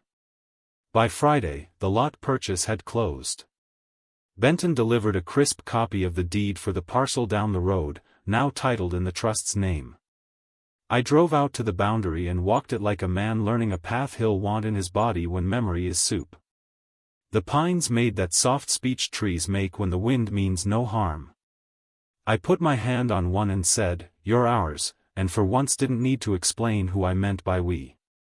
I announced the first Laura's List weekend at the Veterans Center with a sheet of paper thumbtacked to the corkboard, cabin refuge, 2 nights, 3 families, no charge. Quiet, heat, food. No speeches. Sign up with Mark. People read it and nodded and didn't look at me while they did, which is the greatest courtesy. That afternoon, Ruby cornered me with a lemon pie and a threat. Take this to the lake, she said.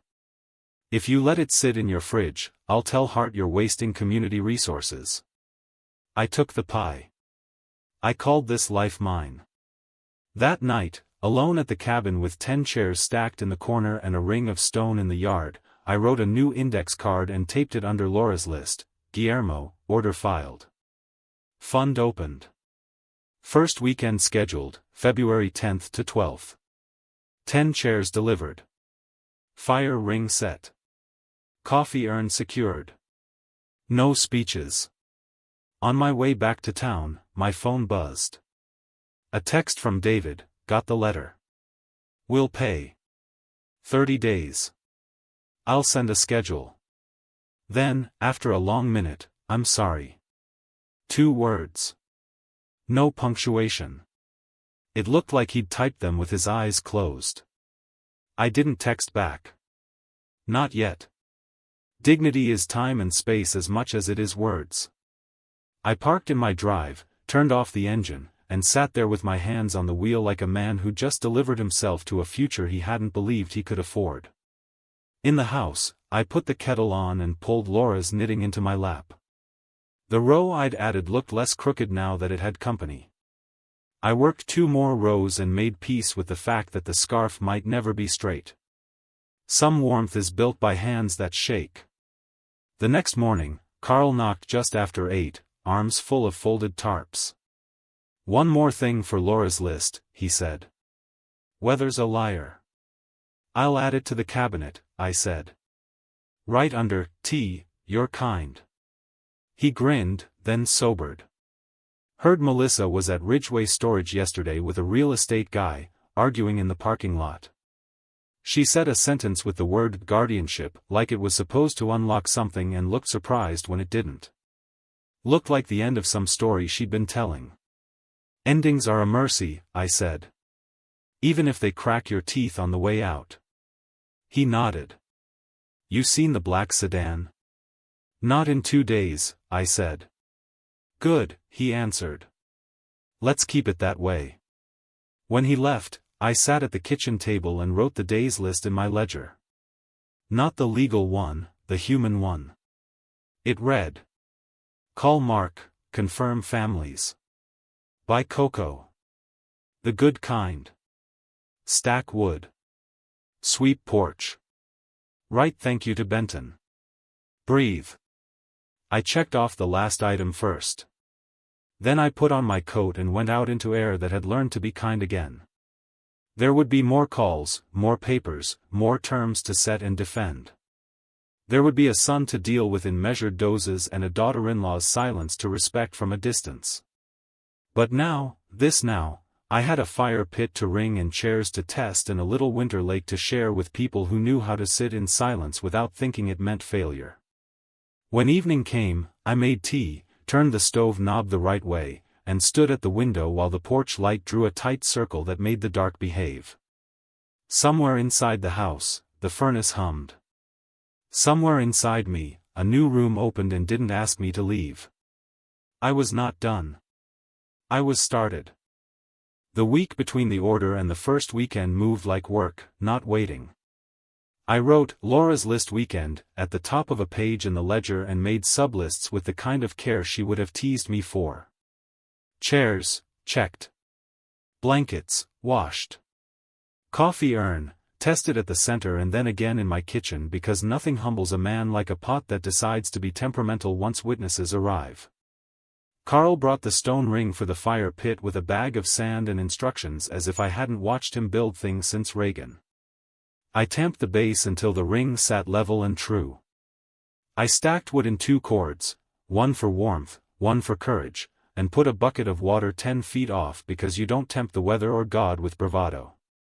Mark called with the names like he was reading me small prayers.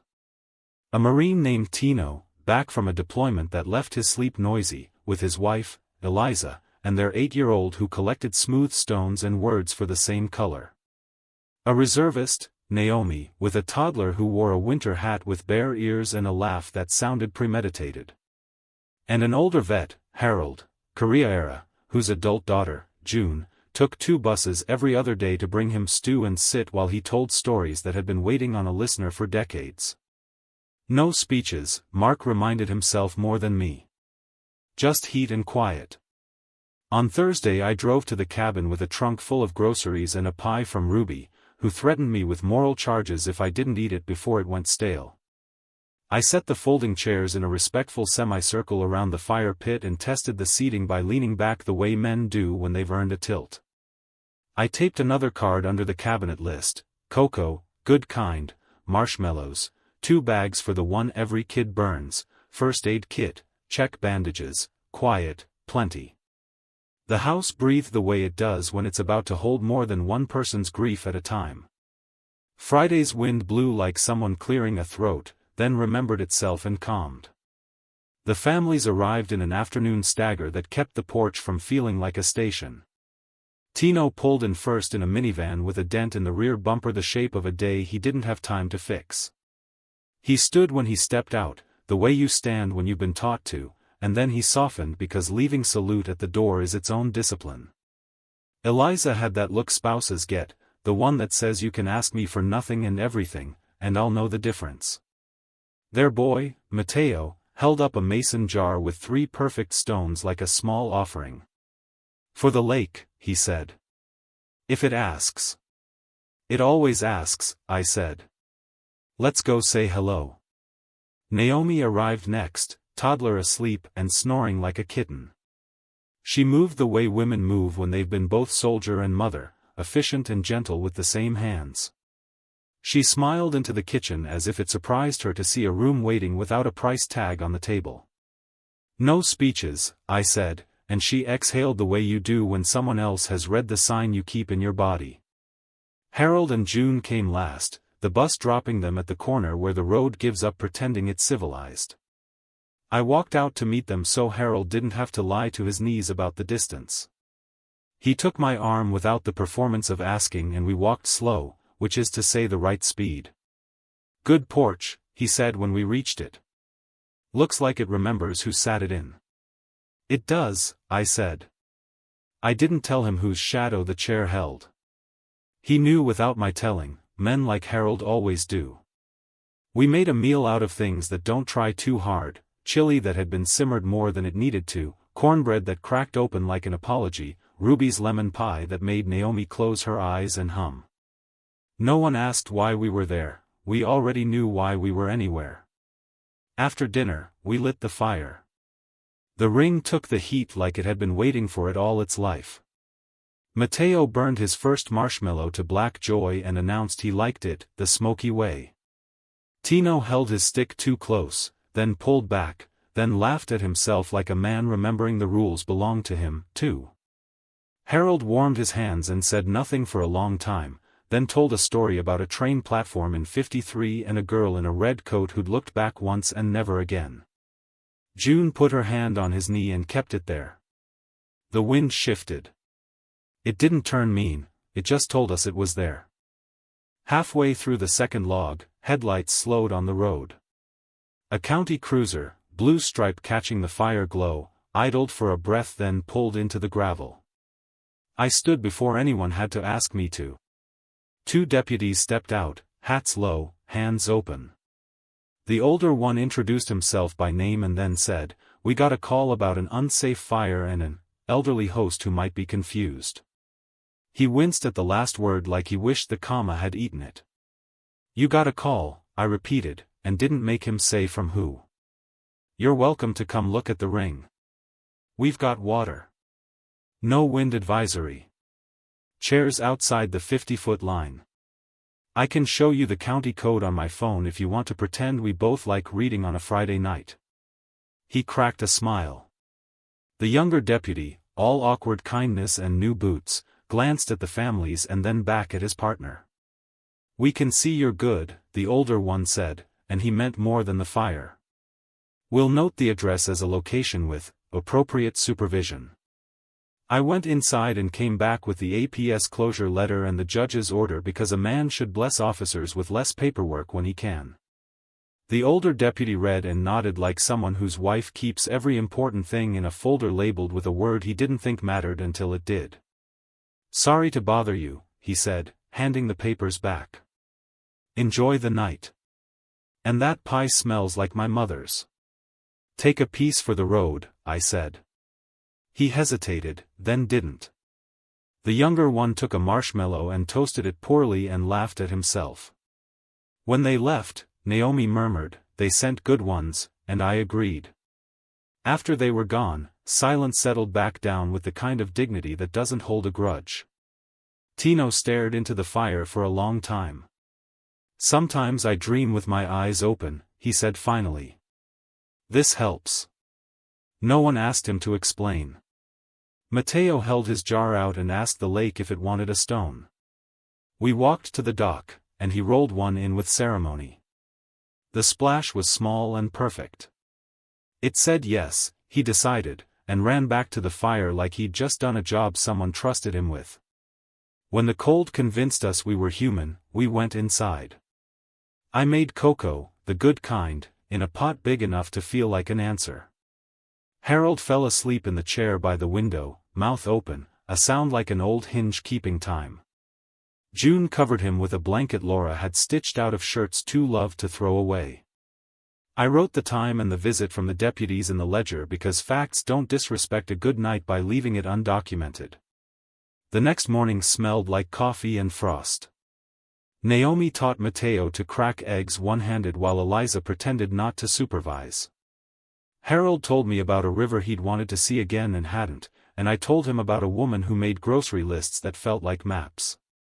We ate toast with too much butter and then took a slow walk to the road, checking the new lot line like we were counting a rosary. The wind made the pines talk in a language I think God understands even when we don't. At noon, my phone buzzed with a bank alert, incoming wire, $5,000, reference, repayment 1/3. A minute later, a text from David, first payment sent. 2 more to follow in 30 days. I'm trying. The ellipsis sat like a man staring at a word he can't say without changing shape. I showed Della's number on my screen to myself as if she were a saint and then put the phone away. 2 minutes after that, another text chimed, Melissa, you're manipulating him. This is elder coercion. No punctuation this time either. I forwarded it to Della with nothing but the time. She replied, noted. Do not engage. Protective order still stands. Enjoy your weekend. I did. That afternoon, we took turns not making speeches by the fire. Matteo learned to sit without talking for 5 entire minutes, something his mother declared a miracle attributable only to cold air and marshmallows. Naomi, who had planned 1,000 complicated things for other people, cried quietly into her sleeve for a minute and then laughed like a person being given back to herself. Harold apologized to no one for nodding off in a chair twice in one day. When evening came, I pulled Laura's knitting into my lap and added 3 crooked rows. Never learned to do that, Tino said, watching my hands. I'm not doing it right, I admitted. But it will be warm where it matters. Most things are, he said.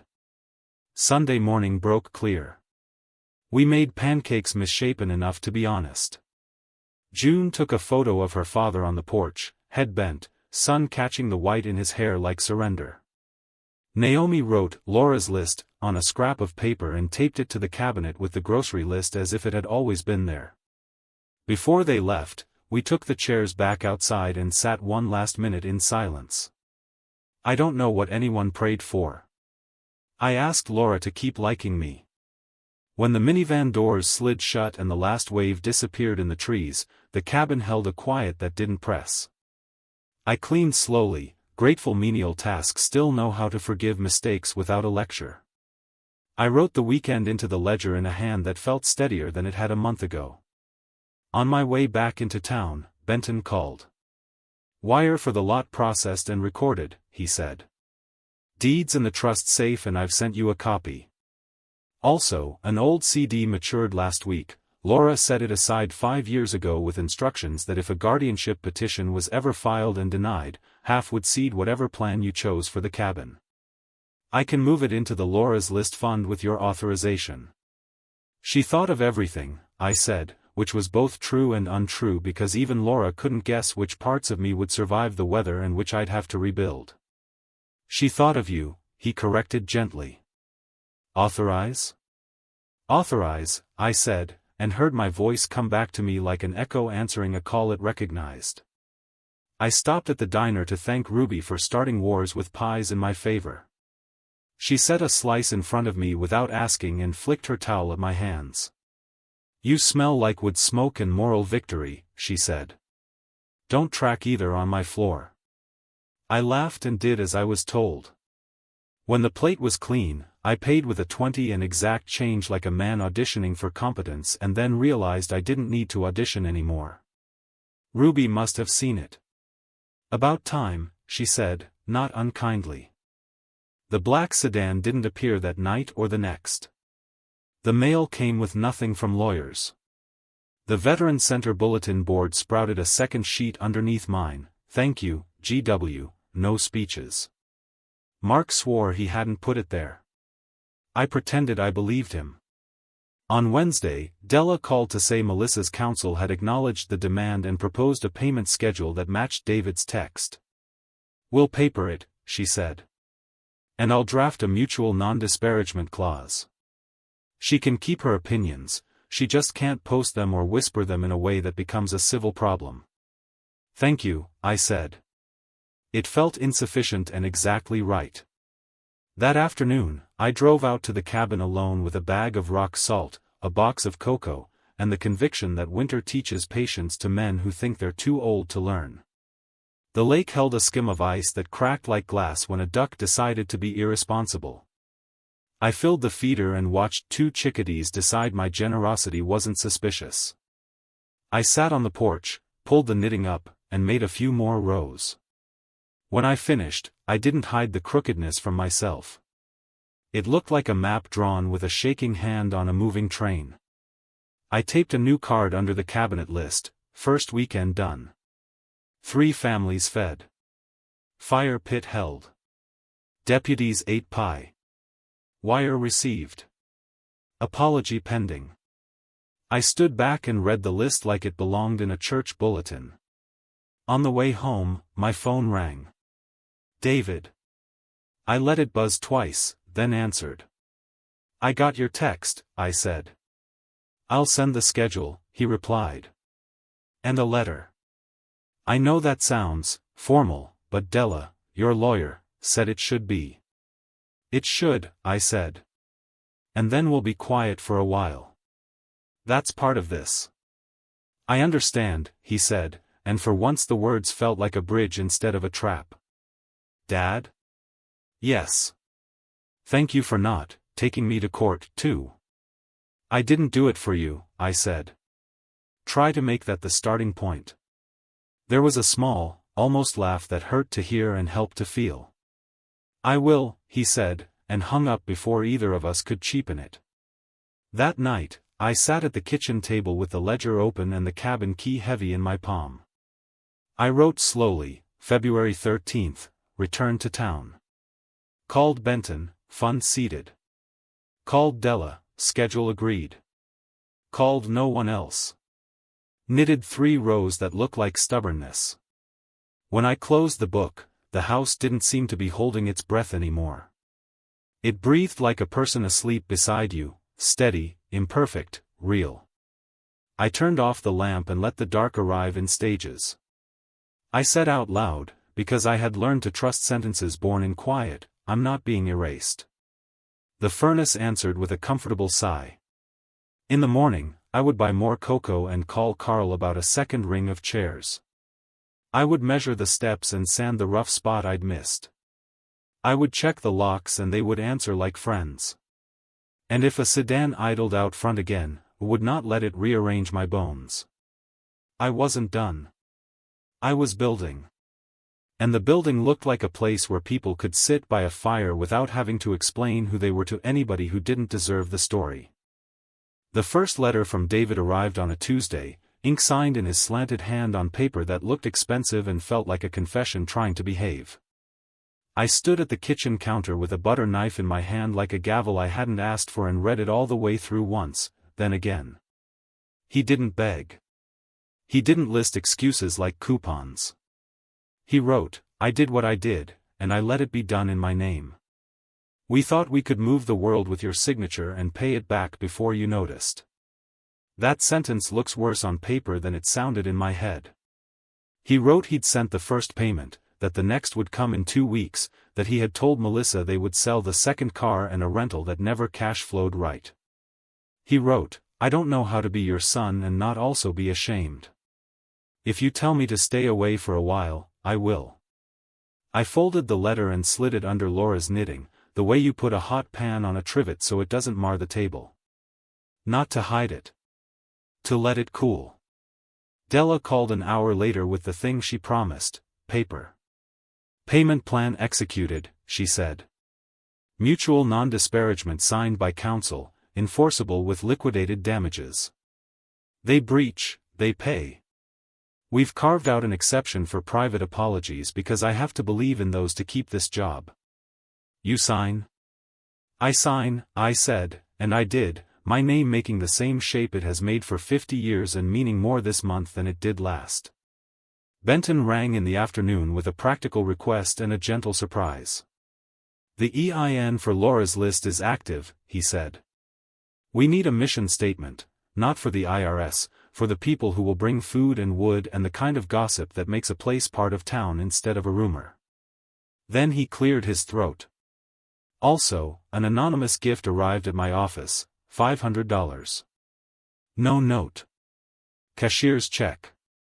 I don't know who it was. I have a guess. Don't guess, I said, though I made one anyway and refused to put it in my mouth where it could rot. The mission's simple, heat, quiet, food. No speeches. Add something about dignity being a noun, not a favor. He laughed. I'll draft it, he said. You'll approve and argue with my commas. That night, the house slept the way a house does when it believes you've done your part. I woke anyway at 2:13 a.m. to a buzz on the nightstand, the new security system, polite and insistent. Motion at the side door. I sat up and let my body remember refusals that don't involve shouting. I pulled the phone to my face and saw the grainy little theater, a figure in a dark coat with the posture of a clipboard and the hands of a thief, gloved, testing the latch. He turned, said something over his shoulder. A second shadow shifted, a lookout, small, a little jumpy. They didn't rattle. They tested, gentle as a surgeon with the wrong patient. I didn't go outside. That's a younger man's mistake. I called the non-emergency number and gave my name, my address, and my new favorite sentence. Judge Hart issued a protective order. I'll email you a copy if you like. The dispatcher's voice changed key the way voices do when authority is introduced to a conversation. She told me to stay put and sent a patrol by. I texted Della, someone at side door 213, and put the phone on the table because being the kind of person who watches his own house on a screen is a habit I'm learning to ration. The cruiser rolled by 2 minutes later, quiet, then came back slower, then stopped. The side door camera caught headlights easing to a pause. A man's voice, low, a flashlight along the fence like a benediction and a warning.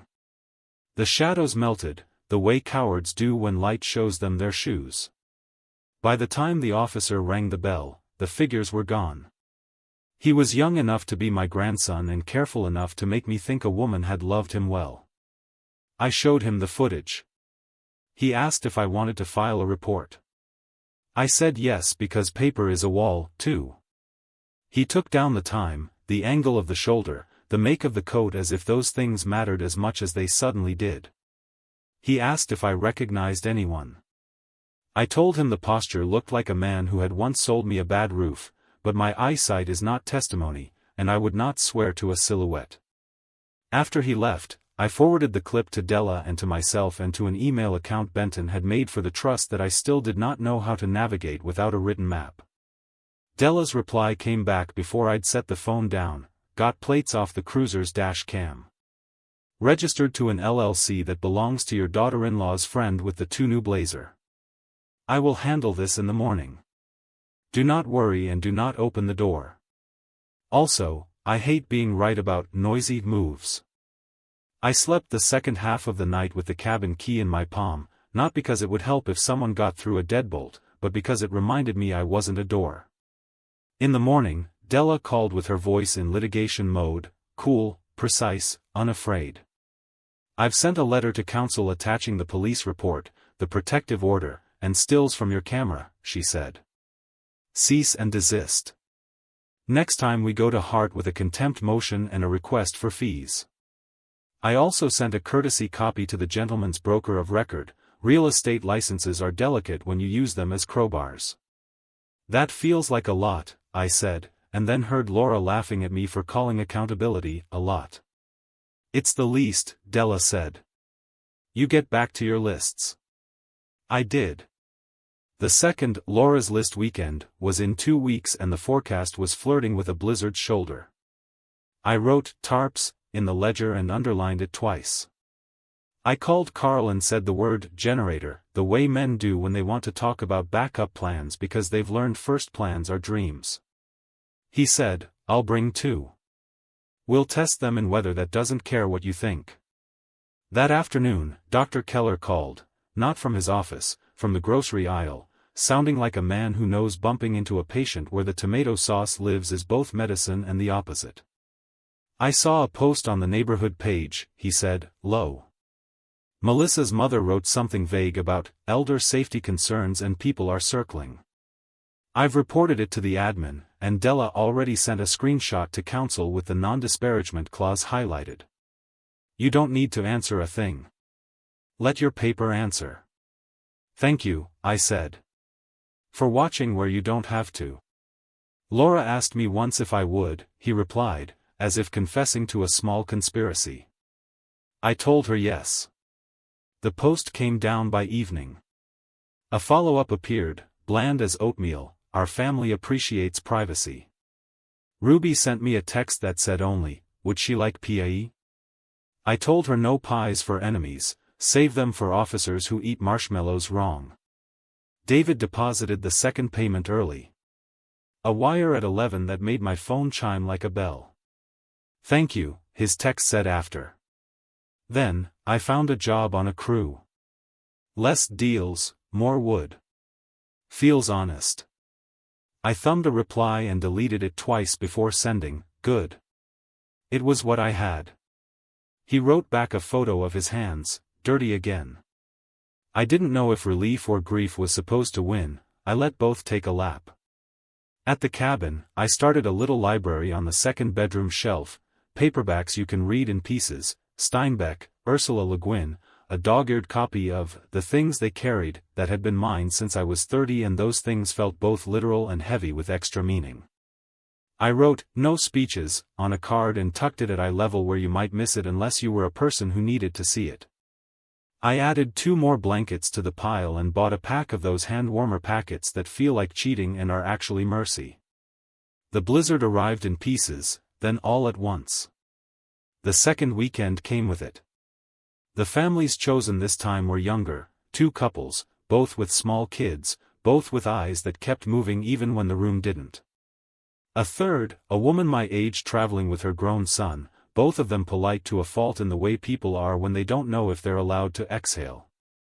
The sky dropped a curtain of white by Friday dusk and the cabin became the kind of warm you remember in July. We kept the fire small and loyal and the generators asleep, ready. Cocoa steamed the windows. The kids learned that pancakes are funny when they don't come out round, and the adults learned, again, that sitting together without having to make meaning is its own therapy. At 9, the power flickered and went out, and the room did not panic. We lit the candles and waited. The wind talked at the eaves like a drunk uncle. We ignored him. The older woman's son told me in a whisper he had worried this would feel like charity. I told him my wife invented lists because she didn't trust charity to arrive when it should. Laura, he said, trying on her name. She sounds like a general. She was, I said. And also the cook. In the middle of the night, when the storm was proudest, the camera at the porch pinged once. Not a person. A branch, heavy with arrogance, breaking and falling where men always forget we are guests. The porch held. The generator didn't need to argue about it. In the morning, we shoveled a path like a spine and fed small birds with the seeds that look like cheap miracles. The power blinked back around noon. Everyone cheered politely, as if not to embarrass the electricity. On Sunday afternoon, the snow softened and the plows made dignified passes. We hugged without trying to ask permission in a way that would ruin it. A child left behind a finger-smudged drawing of a rectangle with smoke, the cabin, and stick figures with too many fingers, us, and next to it, in laboring marker script, Laura List Place. I taped it to the inside of the cabinet door below the grocery card. It made the list look like scripture with a child's handwriting in the margins. Which is, I think, what God was going for when he handed human beings paper. The week after, Della called with the tone that precedes a new chapter. "Counsel for Melissa's friend has replied," she said. "They admit no wrongdoing and apologize for any misunderstanding, a sentence no one believes, and agree to stay away from your property on pain of a contempt motion. Also, small development, the real estate board has opened a file. Not because we asked. Because the broker did. You won't need to be involved." "I didn't want blood," I said. "You wanted boundaries," she replied. This is that. Benton, never one to let too many days pass without an itemized kindness, sent over the first bank statement for Laura's list. It had 3 entries, the initial seed we'd authorized, the anonymous $500, and $100 from someone listed as GT Diner. I took the statement to Ruby like a kid brings home a grade card. She shrugged like a woman who doesn't have time to be thanked and said, "Don't make me cry at 10 in the morning." The lot next door, now ours, needed a fence, not to keep people out, but to keep intentions from drifting. Carl and I set posts in holes we measured twice and dug once, because sometimes old men get lucky. We hung a simple gate that made the path look like it had always known its job. We didn't paint a name on the crossbeam. We knew it already. On Thursday, a stamped envelope arrived from David with the second installment of apology in it. The letter was longer, and it did not try to be better literature. He wrote about work that makes your hands hurt in a way that feels like the old truth, and about how selling the rental had felt like admitting an adulterous idea. He wrote that Melissa was deciding what she wants. I left that sentence in the air like a bird I wouldn't try to catch. He ended with, I don't expect forgiveness. I do expect to earn a conversation later. I put the letter under Laura's knitting again, not to hide it, to keep it from wobbling. Then I drove to the cabin with a bag of rock salt and a thermos of tea that had become my kind in name and fact. The sky was a blue that looks like a dare. I replaced a nail that had worked itself loose in the wind. I wrote a new index card under the cabinet list, blizzard past. Chairs held. Kids liked crooked pancakes. Anonymous gift arrived. Boundaries strengthened. Branch fell, porch held. No speeches. When I sat on the porch after, the lake was a glass I didn't need to look into to know my face. I held the cabin key like a worry stone and let the silence say what it had to, that my life had become exactly the size of my hands, and that was not a small thing. Down the road, a car slowed, habit does not vanish, and then continued, the driver remembering they were just passing through. I didn't stand to watch. Some vigilance is dignity, some is old fear rehearsing. On the way back to town, I stopped by Benton's. He had another letter, Laura's again, the woman's handwriting somehow still finding new ways to undo me. For when he pays the second time, she had written 5 years ago and 30 minutes ago both. You will want to believe him. Believe what he does. That's Laura's list, too. I laughed out loud in his office and cried on his carpet, which I believe is why he keeps a rug you can clean with a bucket. She wrote you everything, he said, shaking his head like a man amazed by a weather pattern.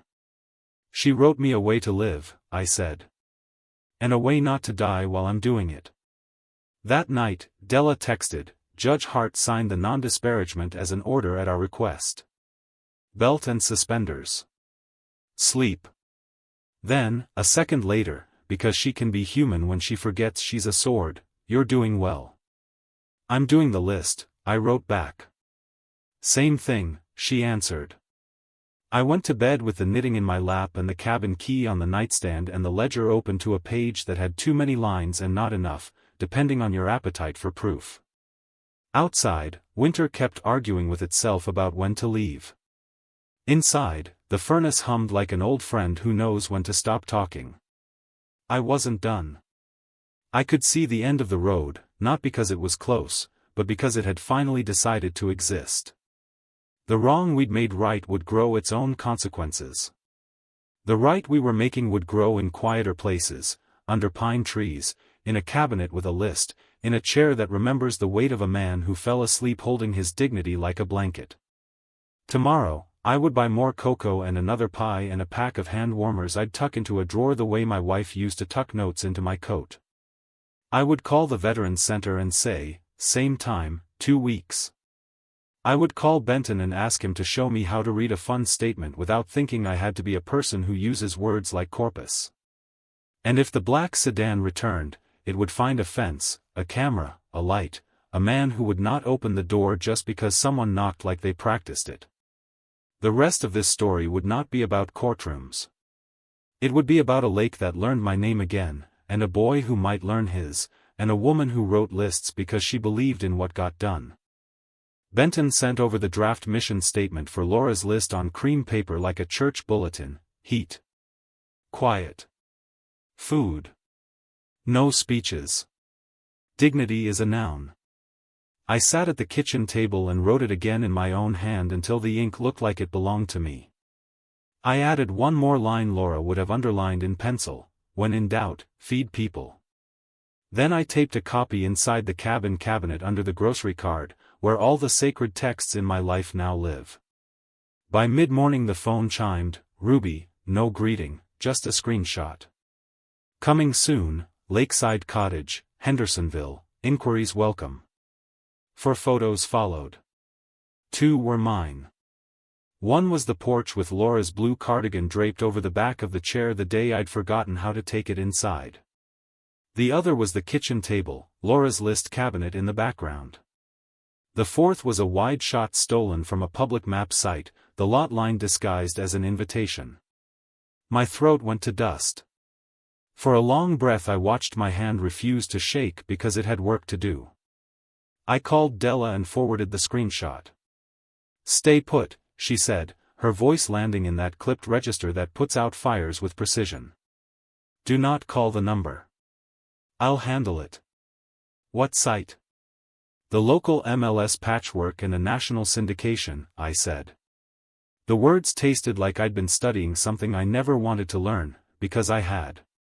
"The coming soon banner is the color of a dare." "Good," she replied. "We'll accept it. I'm sending an emergency takedown to the MLS compliance team, a DMCA notice for the photos, and a letter to the broker of record with a copy of the protective order. I'm also filing a motion for contempt with Hart in the morning, attaching your porch photo as Exhibit A. Keep every screenshot. Forward to me and to yourself." "What about the friend with the 2 new blazer?" I asked, and my voice surprised me with how steady it was. "I'll carbon his broker and the state licensing board," she said. "I'm not in the habit of making professional enemies. I'm in the habit of reminding people they agreed to rules." "Sit tight." "Sitting," I said, and I did, for exactly 30 seconds. Then I drove to the cabin because staying put is a luxury when the photos of your refuge are being passed around like a brochure. The road out of town was gray with the kind of thaw that makes winter smell like it's thinking about leaving. At the end of the gravel, fresh tire tracks bit arc marks in the shoulder snow, thin, impatient. I walked the path to the porch and stood in the doorway long enough to remember that a door is only useful when it is both strong and used. The lock turned clean. Inside, everything was where I had left it, which is the sentence a man most wants to be true. I checked the windows, the back door, the cabinet, cards in place. I taped a new one beneath. Guillermo, listing appeared online without consent. Photos taken down, Della at helm. Locks checked. Nothing missing. Do not feed the panic. On my way back to town, Della called. "The MLS compliance team responded within 9 minutes," she said. "Listing removed pending investigation. I've spoken to the broker. He's furious, in the right direction. I've also filed the contempt motion. Hart's clerk put us on the Friday calendar for a status conference. Wear the same jacket. It scares people because it looks like you mean it." "I do," I said, and the simplicity of it almost made me pull off the road. By afternoon, the screenshots had vanished from public feeds. The internet forgets badly, but it does forget if you feed it correctly. An email landed from the state board: complaint received, unauthorized advertising of a property without owner consent, under review. Della forwarded a separate note: "For your records, broker has placed agent on administrative leave. This is not how we do business." I read the sentence twice because it sounded like a neighbor in a different decade. I sat down at my table and waited for rage. It didn't come. Something else did, calm and steady, like a lake in the first hour after dawn. It is not that I wished Melissa harm. It is that I recognize the pattern of a person who does not stop until someone opens a door with a gavel. I thought of Laura's note: "Don't be afraid to let them think they're winning until you're ready to show them they're not." Then I thought of another line she used to say when I punished myself for taking too long to see what was right in front of me: "Mercy is not confusion." At dusk, a truck pulled into my drive, a work truck with dents that looked like honesty. David climbed out, hair matted under a knit cap, hands raw the way good work makes you. He stood at the bottom of my porch steps like a boy not sure if the school door is open. "I didn't know about the listing," he said before I could ask. I didn't. I was on a job in the next county and the foreman texted me the screenshot and asked if we were flipping your place now. I drove here. We argued in the truck last night until 2 in the morning. She said it was marketing. She said it wasn't a listing if you didn't click submit. He looked at his hands. We're separating. For now, she says. For now, I say. I waited because patience might be the last thing I can give him that isn't an invitation to step on my neck. I believe you didn't post it, I said. I also believe you've believed people who like the shape of certainty more than the work of truth. He let the words sit like weights along a dock, keeping a boat from drifting. I want to help with something that isn't a mess, he said finally. You said you needed a ramp somewhere. I had told Mark I wanted to build one at June's place. Harold had started taking the steps slower than his pride could afford. Saturday, I said. 11. We cut to fit. We stain the wood. We don't make speeches. He nodded and looked relieved to be told exactly what a day could look like. I'll bring my crew if the foreman lets us log it as habit. Tell him we pay in chili, I said. He smiled, small and real, and left without trying to touch my shoulder, which is how I knew he heard me. Friday morning, we were at Hart's courtroom again, smaller hearing room, same sound of the gavel like a nail set correctly. Della presented the screenshots, the protective order, and the broker's letter placing the agent, Melissa, on leave. This is another iteration of the same conduct, she said, voice level. Unauthorized attempts to control respondents' property wrapped in euphemism. Melissa's counsel looked like a person who'd swallowed a salt packet. He argued, misunderstanding, draft status, no harm. Hart looked at him like he was a radio playing in a locked room. Counsel, she said, a coming soon advertisement for a property in a trust whose trustee is a protected party under my order is not a misunderstanding. It is a violation. I am issuing sanctions, fees to respondents' counsel and a warning that any further interference will result in a contempt finding and referral to the sheriff. Additionally, I am extending the protective order for 1 year. Do we understand each other? Yes, Your Honor, he said, the false plural an old habit. He avoided saying his client's name. We stepped out into a hallway that smelled like old paper and institutional resolve. Della didn't crow, she put the order in my folder and said, back to your life. Saturday, David showed up with 2 men from the crew, both older than him, both comfortable in the way would answers. We measured Harold stoop twice and cut once. Stain turned the boards the color of reasons. Harold watched from the chair just inside the door, pretending not to, and June cried at the last screw like a person you forgive for loving the end of a job more than its beginning. No speeches. Chili in paper bowls. David worked the whole time without narrative. When it was done, he wiped his hands on a rag and asked June if she had a list of other things she didn't ask for because asking is exhausting. She did. We will. In the afternoon, I drove to the cabin with a new bag of seed and the mission statement printed and framed for the wall by the door. I hung it at eye level and stepped back. The cabinet door with the cards below looked like a stacked litany in a small congregation. I added a new card, unauthorized listing removed by law and by dignity. Ramp built for Harold. Chili paid wages.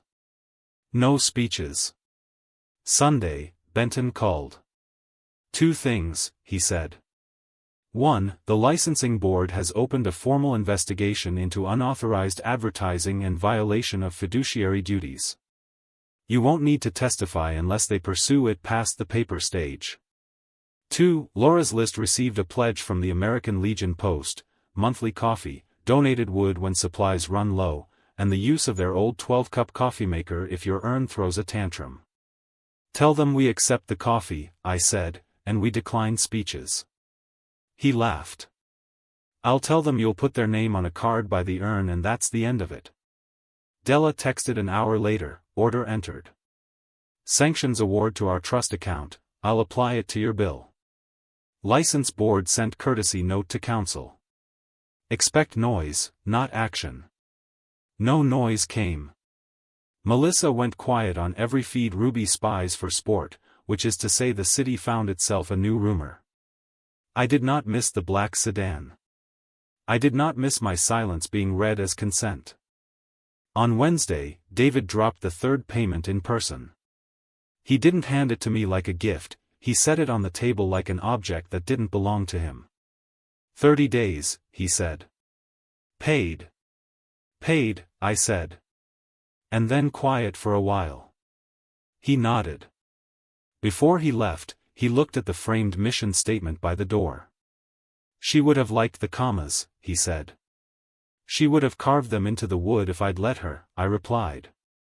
And then asked where the pie was. He almost laughed, and then he did, and I let it stand, brief, true, human. The next, Laura's List weekend, came without drama and left with less.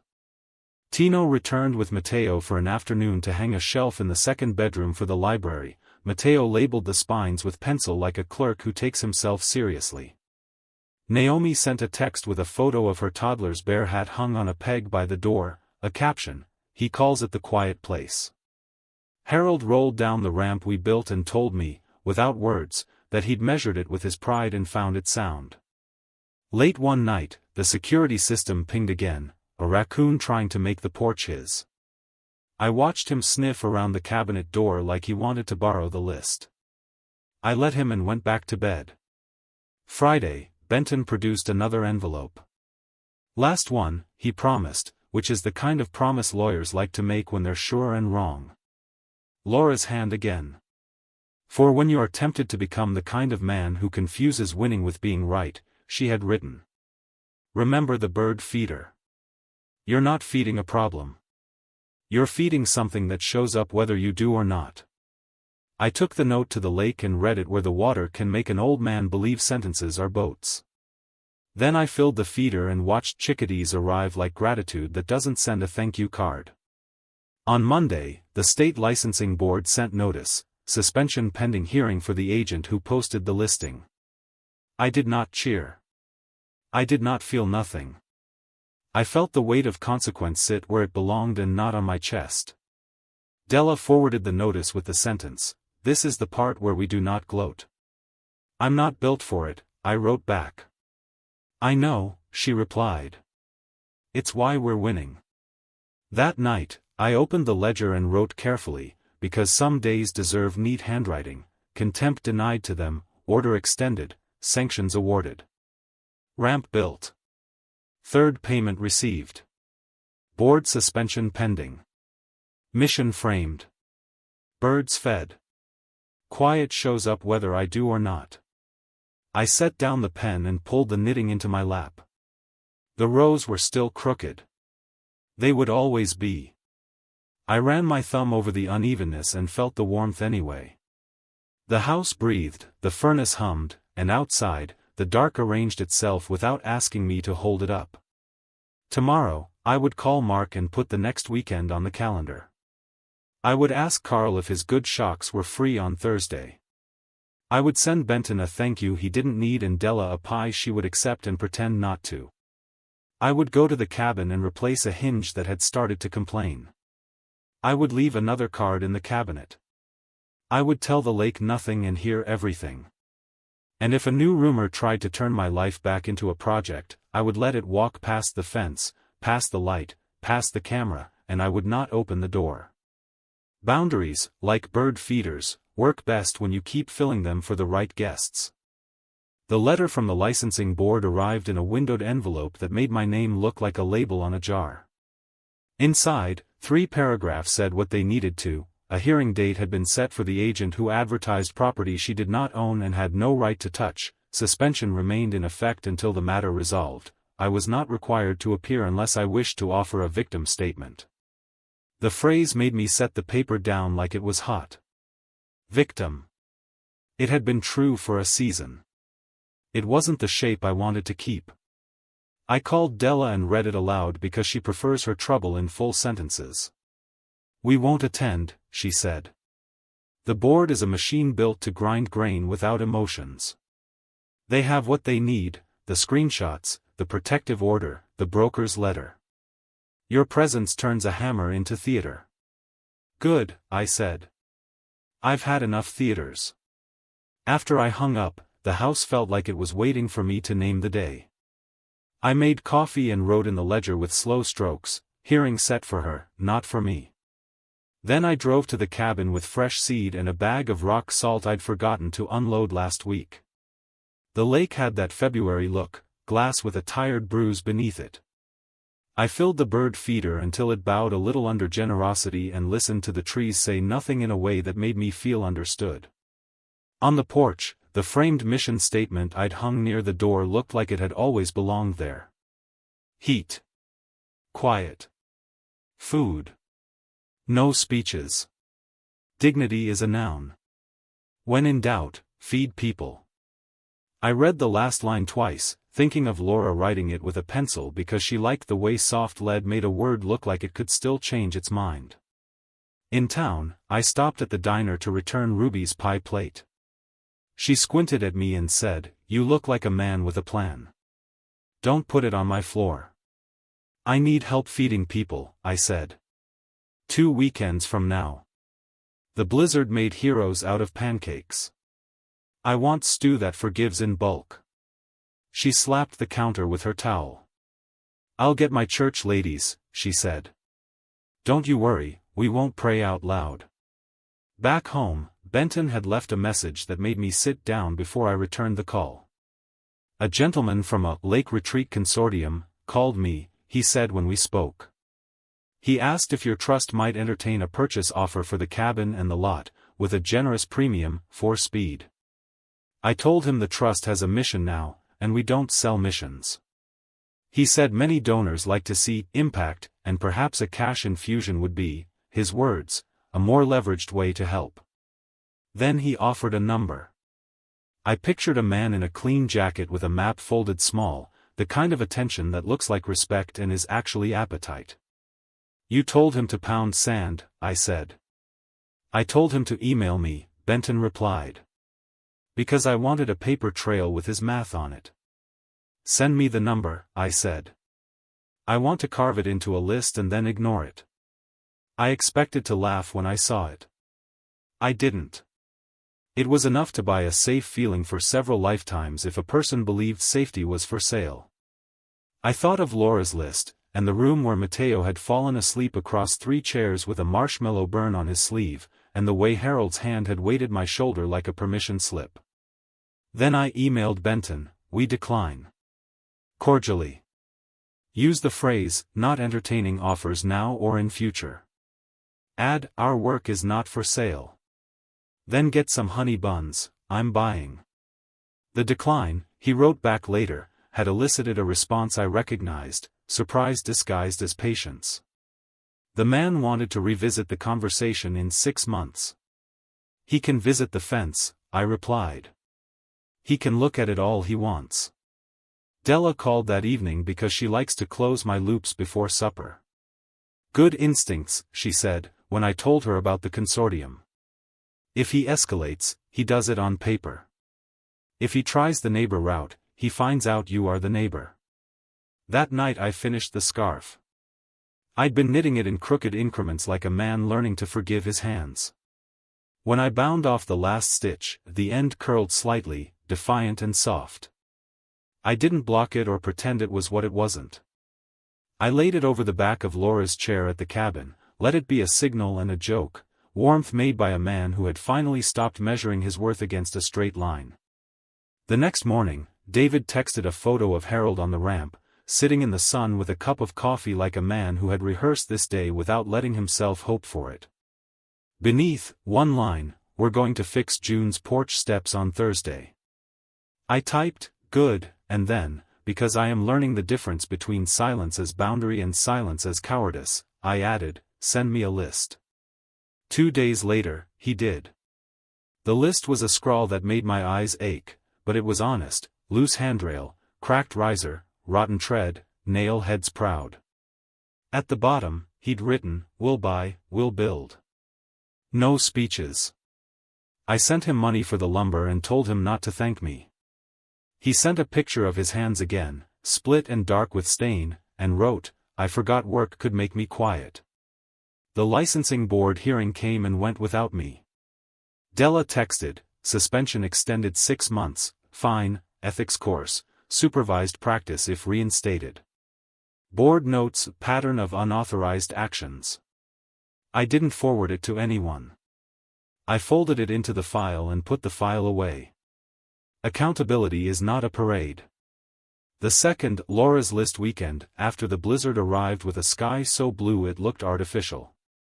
Ruby's church ladies wore aprons that said, "Men eat with their mouths, not their opinions," and delivered vats of stew that smelled like 40 years of kitchens. We had 3 new families and 1 return, Naomi, this time without the toddler because he had the kind of cold that makes even saints mean. She came alone and sat at the fire with her hands around a mug and cried like a woman pouring out something hot so it wouldn't burn her. No one touched her. That was the agreement. After a while, she laughed at herself and said, "I forgot it's not a weakness to have a body." I said nothing because sometimes repeating a sentence back to someone is theft. In the late afternoon, a white pickup slowed at the road and stopped.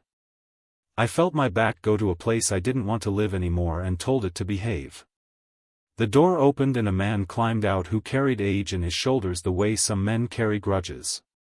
He took off his hat and stood at the edge of the drive without stepping onto it. "Mr. Whitman," he called. "Name's Orrin. My boy's at the Legion. Heard you got a place out here where a man can sit on his grief without a clipboard. Figured I'd check if it was real." "It's real," I said. "You want stew? It tastes like women who know how to say no." He laughed in a short crack and walked up the gravel. He sat 1 chair from me, another agreement, ate like he hadn't eaten yesterday, and stared at the fire the way people look at screens when they're tired of screens. After a time, he told me his wife's name. We said it back to him once. He nodded like we'd passed a test he hadn't meant to give. At dark, he stood, thanked the air, and left. The next day, the Legion called Benton with a pledge for coffee for 6 months. The feeder filled itself. In town, the Veterans Center corkboard sprouted sign-ups faster than I could pull chairs from Carl's truck. Ruby handed me an envelope with cash and refused to tell me who it was from. "Anonymous does better good," she said. "And if I find out you put anyone's name on a plaque, I'll glue your ledger shut." Della met me for coffee at a little place that thinks foam is personality. She looked at me over the rim of her cup the way a person does when they have decided to be their whole self with you. "You're steadier," she said, not as praise, as observation. "I am," I said. "The house isn't waiting anymore. It's living. We need to do 2 things," she said. 1. Formalize Laura's List, board, bylaws, simple, spare. You don't need a bureaucracy, you need continuity. 2. Update your will. The trust is airtight, but the documents should reflect the life you actually have, not the one you thought you might need to defend. "Who's on the board?" I asked, and felt the odd sweetness of picking people for a job that pays in meaning. 3 to 5, she said. Odd number. No speeches. Benton, because he knows how to make paper walk in the right direction. Carl, because he knows how to build fences and his flannel scares people into good behavior. Someone from the Legion. Maybe Ruby, if she'll keep the minutes in pie crust. Ruby writes on receipts, I said. But yes. I thought of Raj behind his counter, of Mrs. Alvarez behind her glass, of Keller with his soft voice and hard opinions. Mrs. Alvarez, I added. She knows money like a person who respects it. And she never forgets to ask if a man ate breakfast. Della nodded, wrote the names on her napkin, and folded it as if it were already a resolution. We'll make it official, she said. Short mission. Short meetings. Strict rules about staying small and human. I called each of them that afternoon and said the same sentence, I need you to say no to speeches and yes to showing up. They said yes. I drove to the cabin and tapped a new card under the cabinet, board, Benton, Carl, Legion Rep, Mrs. Alvarez, me. Bylaws, short. Meetings, shorter. Only rule, no speeches. David texted that night, "She moved out." I read the 3 words twice and did not answer with celebration or sympathy. I wrote, "I'm sorry for what hurts," and left it there. He wrote, "I'm not asking to come to the cabin. I know that's not for me right now." I wrote, "That's correct," and wished I had a gentler word that didn't leak permission. I slept well and woke to a morning that clicked into place like a joint after swelling. On my porch, a small package wrapped in brown paper and string, no return address. Inside, a set of 4 enamel mugs, blue, sturdy, with a note, "For quiet. A friend." I washed them and took them to the cabin, set them on the shelf next to the cocoa, and imagined all the mouths they'd meet. By week's end, Benton had sent the draft bylaws for Laura's list. 1 page. 3 sections. Purpose: provide heat, quiet, food for veterans and families, maintain the cabin, do not grow past usefulness. Governance: 5-person board, decisions by majority, no fundraising events, donations accepted quietly. Rules: no speeches. No intoxication. No press without consent of guests. I signed and smiled because the rules felt like 5 bones around a beating thing that didn't need armor, just shape. On Saturday, I hosted a work day. Not a retreat, a fix-it day. We set the dock planks that had gotten high-centered on ice, replaced 2 window latches that had aged into stubbornness, cleaned the gutters that had started to speak a heavy language, and raked the path because spring was flirting with the idea of showing civility. David showed up with a tool belt and eyes that understood he was here to carry, not to direct. He worked, ate a bowl of stew on the porch, and left without asking for my blessing like a man who has learned blessings are not earned by asking. Late afternoon, a stranger pulled into the gravel in a compact car that juddered like optimism. A woman stepped out with a camera around her neck and a smile you could fold into a backpack. "I'm writing a piece about small projects that make big lives," she said. "The Legion gave me your name. I thought you might." "No," I said gently. "You can write about a lake. Or about stew. Or about bird feeders in winter. But you can't write about this place with names in it. Not yet. Maybe never." She studied my face, then the chairs, then the mission on the wall. "No speeches," she said, reading. "Okay. No article." She lifted her camera and asked, "Empty porch, no names?" I shook my head again. "Experience only," I said. "Let it be rumor. The right people will find it." She nodded. "Fair," she said, and left a $10 bill under a salt shaker before she drove off. I put it in the coffee tin without making a note of the serial number because some gifts deserve to be uncounted. On Sunday evening, I drove to the lake alone with the finished scarf over my shoulder like a boy eager to show a teacher what he'd made. The air had thinned into a hint of spring and the ice wore holes like a shirt a man is too stubborn to throw away. I sat in Laura's chair, wrapped the scarf around my neck, and thought about the way time had chosen me this winter. Not as a judge, not as a victim, not as a ghost, but as a caretaker. The word felt more like a verb than a job, and I liked that. The security camera pinged once, and my body did what bodies do when they've learned. I checked. A deer in the yard, thin and curious, nosing the path like it had heard about Coco. I watched it move, and then I didn't watch anymore. I let my eyes rest on the water and the line where sky pretends to be separated from everything beneath it. In my pocket, the cabin key was warm. On Monday, Hart's clerk emailed a stamped copy of the extended protective order. I printed it and filed it under, "Already done." Della sent a pie I pretended was paperwork. Benton sent a photo of the first bank statement with a line item that made me grin, coffee/Legion, $60, and, wood/anonymous, zeroed out because Carl refuses to invoice and his ledger is older than math. Midweek, Raj handed me a bundle of newspapers I hadn't asked for, local, regional, state. He'd circled a small column on page B3, "Community efforts help local veterans through winter." No names. No photos. A sentence about a lakeside refuge quietly offering heat and food. The photo was a stock shot of trees that looked nothing like ours, thank God. I read the sentence in the cereal aisle and felt something inside me unclench one more degree. By Thursday, the board had met, if you can call coffee at Ruby's and 4 signatures a meeting, and Laura's list existed in the eyes of the world, which is a different thing than existing in the eyes of the people who need it. We celebrated by not celebrating. Carl delivered a box of nails and refused to say what for. Mrs. Alvarez dropped off a ledger book with columns already ruled and a note, for the things you cannot notate in stew. The Legion rep shook my hand once and said, "We're not making a big deal." Benton paid the pie bill and didn't tell me.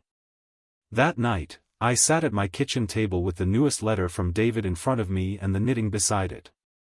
He wrote about sleeping on a mattress on the floor and being grateful for a back that still forgave. He wrote that Melissa had decided to stay with her sister and study for the ethics exam and that he hoped she did well but that he could not go back to the person who told himself he was only as safe as someone else's permission slip. He didn't ask to come over. He didn't ask me to say the words he wanted to hear. At the bottom, he wrote, "I see the way you look at that lake. I remember how Mom looked at you when you looked at it. I don't know how to build what you have. I want to try." I set the letter under the knitting again because cooling had become a sacrament. I put the scarf on and stood at the window. The porch light drew its modest circle of order. Somewhere down the block a dog barked twice and then apologized. The furnace hummed like a heavy friend settling in the next room. I said, out loud, the thing I hadn't let myself yet, "We're going to be all right. Not perfect. Not fixed. Not completed. All right." In the morning, I would write another card for the cabinet and then I would throw my hands into work, chairs to tighten, wood to stack, a path to rake so the first green could find its way. I would call the Legion about coffee and Ruby about stew and Carla at the hardware store about a fresh box of screws because screws wander and you have to forgive them by buying more. I would send Della a text that said only, "No news is good." She would send back, "It is. One more weekend. One more lake morning. One more chance to show up without a speech." The story was almost done with its loud parts. The quiet had returned to finish it the way Laura taught me to finish everything, with my hands doing something that mattered to someone besides me. Spring didn't arrive with trumpets. It came in small arguments. It kept winning, ice letting go of the dock one plank at a time, the wind trading its knife for a soft palm, birds returning like neighbors who don't knock because you've told them they don't have to. I walked the path to the cabin with a bag of seed and the finished scarf around my neck and felt the lake recognize me without ceremony. Recognition, it turns out, is the quietest kind of power. 2 envelopes waited in my mailbox that morning when I drove back into town. One from the licensing board, final order, and one from David, no return address because he knows my hand pauses over the past if he gives it landmarks. I opened the board's letter first and read it the way you read instruction manuals when the thing already works: suspension affirmed, fine paid, ethics course completed, supervised practice required for any reinstatement, public censure recorded. It wasn't vengeance. It was a shape. Some people call that punishment. I call it the world remembering how to draw lines. The second envelope held a check, the last payment, and a note written in the hand I taught to hold a pencil the right way. "Paid in full," he wrote, then crossed the words out and replaced them, "repaid." I know the difference. Beneath, one more sentence, I found this stuck behind an old frame. A folded photograph slid out, Laura on the lake deck in her blue cardigan, laughing at something to my left the camera never captured. The corner had a crease like a wrinkle on a forehead that's earned its opinion. I stood in the kitchen with the photo in my hand and let the house listen to my breathing. Then I put the check in the folder where paper lives and the photo in the pocket where warmth does. By noon, the board for Laura's list had met at Ruby's and agreed on 3 things you can agree on without a quorum or a solicitor. The coffee tin would stay a coffee tin, no plaque would ever appear anywhere, and if anyone tried to give a speech at a work day, Carl had permission to hand them a rake and point at the path. Mrs. Alvarez brought a ledger book with blue lines so straight they made me want to be better. The Legion rep, a man named Orrin who had shown up in a white pickup with grief in his shoulders and left with stew in his stomach, slid a roll of $20 bills across the table with the kind of discretion that should be taught alongside arithmetic. We drove to the cabin in a caravan that looked accidental, my truck, Carl's with the shocks he brags about only when we hit a pothole and don't notice, Orrin's white pickup, and, at the end, David's work truck with a ladder strapped down like the best kind of promise. He parked at the edge of the gravel and asked with his eyes before his feet moved. I nodded once. You can rebuild a bridge one plank at a time if you're willing to let the river keep talking while you hammer. The day belonged to small work. We set the dock level where winter had lifted it. We tightened a hinge that had taken to announcing itself like an old actor. We replaced a slat on the porch steps where time had tried to make mischief. Mrs. Alvarez inventoried blankets with a pencil in her mouth and a look that made me want to confess I'd been cheating on the grocery list with instinct. Orrin carried wood as if it owed him something and he was ready to forgive the debt. Carl didn't say, good or bad, he said, true, and you could feel the board stand taller. In the late afternoon, when the sun turned the lake into a plate you wanted to pass around a table, David came up from the dock and set his hammer on the rail the way a man sets a Bible beside a bed, respectfully, knowing he'll need it again. He didn't ask to stay. He didn't ask to make a speech. Ramp at June's held through the thaw, he said instead, practical as a weather report. We repacked the footings yesterday. Good, I said, and let the word mean everything it could. He took something from his jacket pocket and slid it across the rail, a key on a blue ring. To the storage unit, he said. The one she rented. There are boxes with your name on them and a couple full of guilt. I didn't open the ones with your name. It felt like a theft we didn't need to repeat. I'll get them this week, I said. Thank you. He nodded. I'm not asking to come with you, he added, the old boy in him checking for traps. I'm telling you where the door is. Laura would have liked that sentence. She liked doors that were honest about their job. We ate stew on the porch out of enamel mugs someone had left on my stoop with a note that said simply, for quiet. The board laughed easy and light, and the lake kept its counsel. Before the light went thin, I took the mission statement down from the hook and added another line in pencil because Laura gave me permission to change our mind about words. When you are tired of remembering, rest here. The remembering will wait. I drove to the storage unit 2 mornings later with a dolly I'd borrowed from Raj and the intention to be brisk. Boxes labeled Guillermo's things stacked on the right, 2 unlabeled on the left held what guilt looks like when it's packed by a person who still thinks none of this is their fault. I ignored those and rolled my boxes to the truck. In the top one, under an old quilt and 2 cookbooks that had learned the smell of flour more faithfully than a priest learns incense, I found an envelope with my name on it in Laura's script. I didn't look around for a camera, I trusted the walls to keep a secret. In the cab, I waited until I could read without reducing myself to tears too early in the day. Guillermo, it said. You think I didn't know you'd find one more letter because that's how stories work? Fine. One more.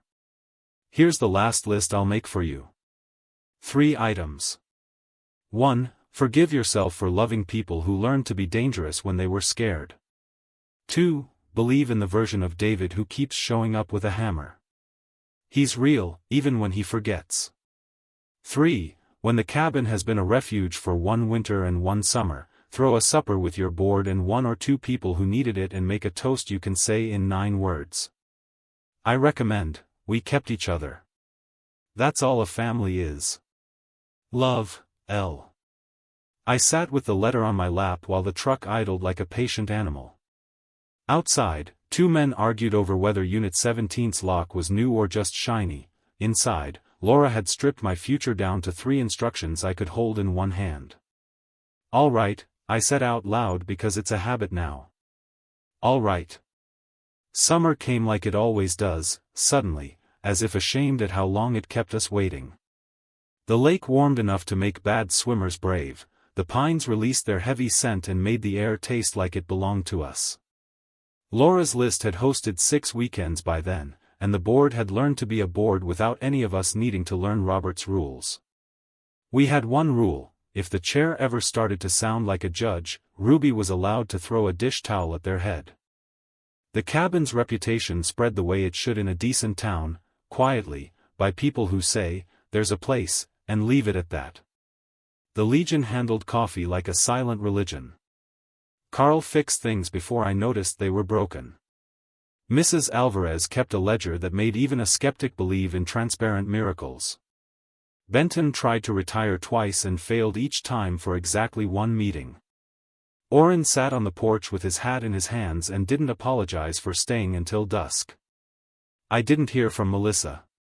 Not directly. The licensing board's public minutes, God bless bureaucrats who write tight, recorded that she had completed her ethics course and was eligible for supervised practice following proof of mentorship.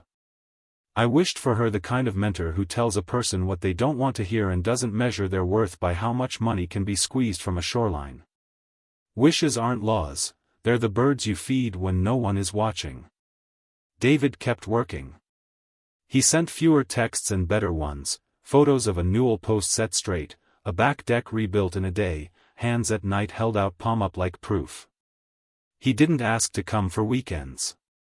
He did show up on Tuesdays with lumber and eat on the porch and leave without waiting for me to say something I wasn't ready to say in front of Summer. He finished being ashamed and got busy being useful. That's not a bad trade. In August, the consortium man wrote again, politely, with more zeros than last time and more confidence that we were tired. Benton forwarded the email with a single sentence, "Do you want me to answer?" I typed, "Declined." Permanently, and added, "If he shows up, let him sit on the fence and look at the water. That's all anyone's entitled to." We threw the supper Laura told me to throw after a summer and a winter had gone by. The table on the porch wore a cloth we didn't deserve and a roast I did my best not to ruin and pies that Ruby sent with a note that said, "Don't cut the lemon too thin, let it be itself." The board came. Tino brought Mateo, who put 3 smooth stones in a jar on the mantel and labeled it, "Wishes we don't say out loud." Naomi came with the toddler, who no longer wore the bear hat but still had the laugh. Harold sat at the head, wrapped in the crooked scarf. June cried and didn't apologize. When it was time, no speeches, I stood anyway and raised my glass. 9 words. We kept each other. That's all a family is. People didn't cheer.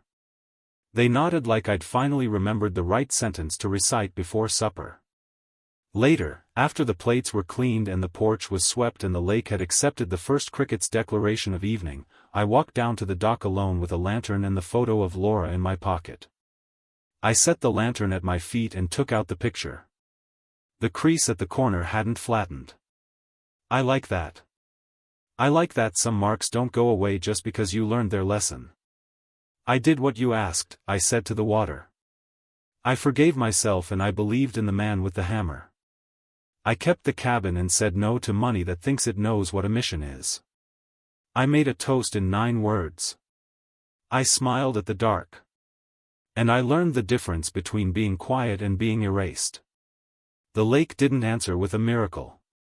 It answered with a small lap against wood and a breeze that found the back of my neck like a hand. The lantern flickered. I stayed until it steadied.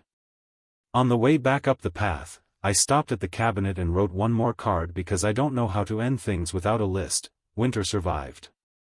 Summer kept. Board made small on purpose. Money declined.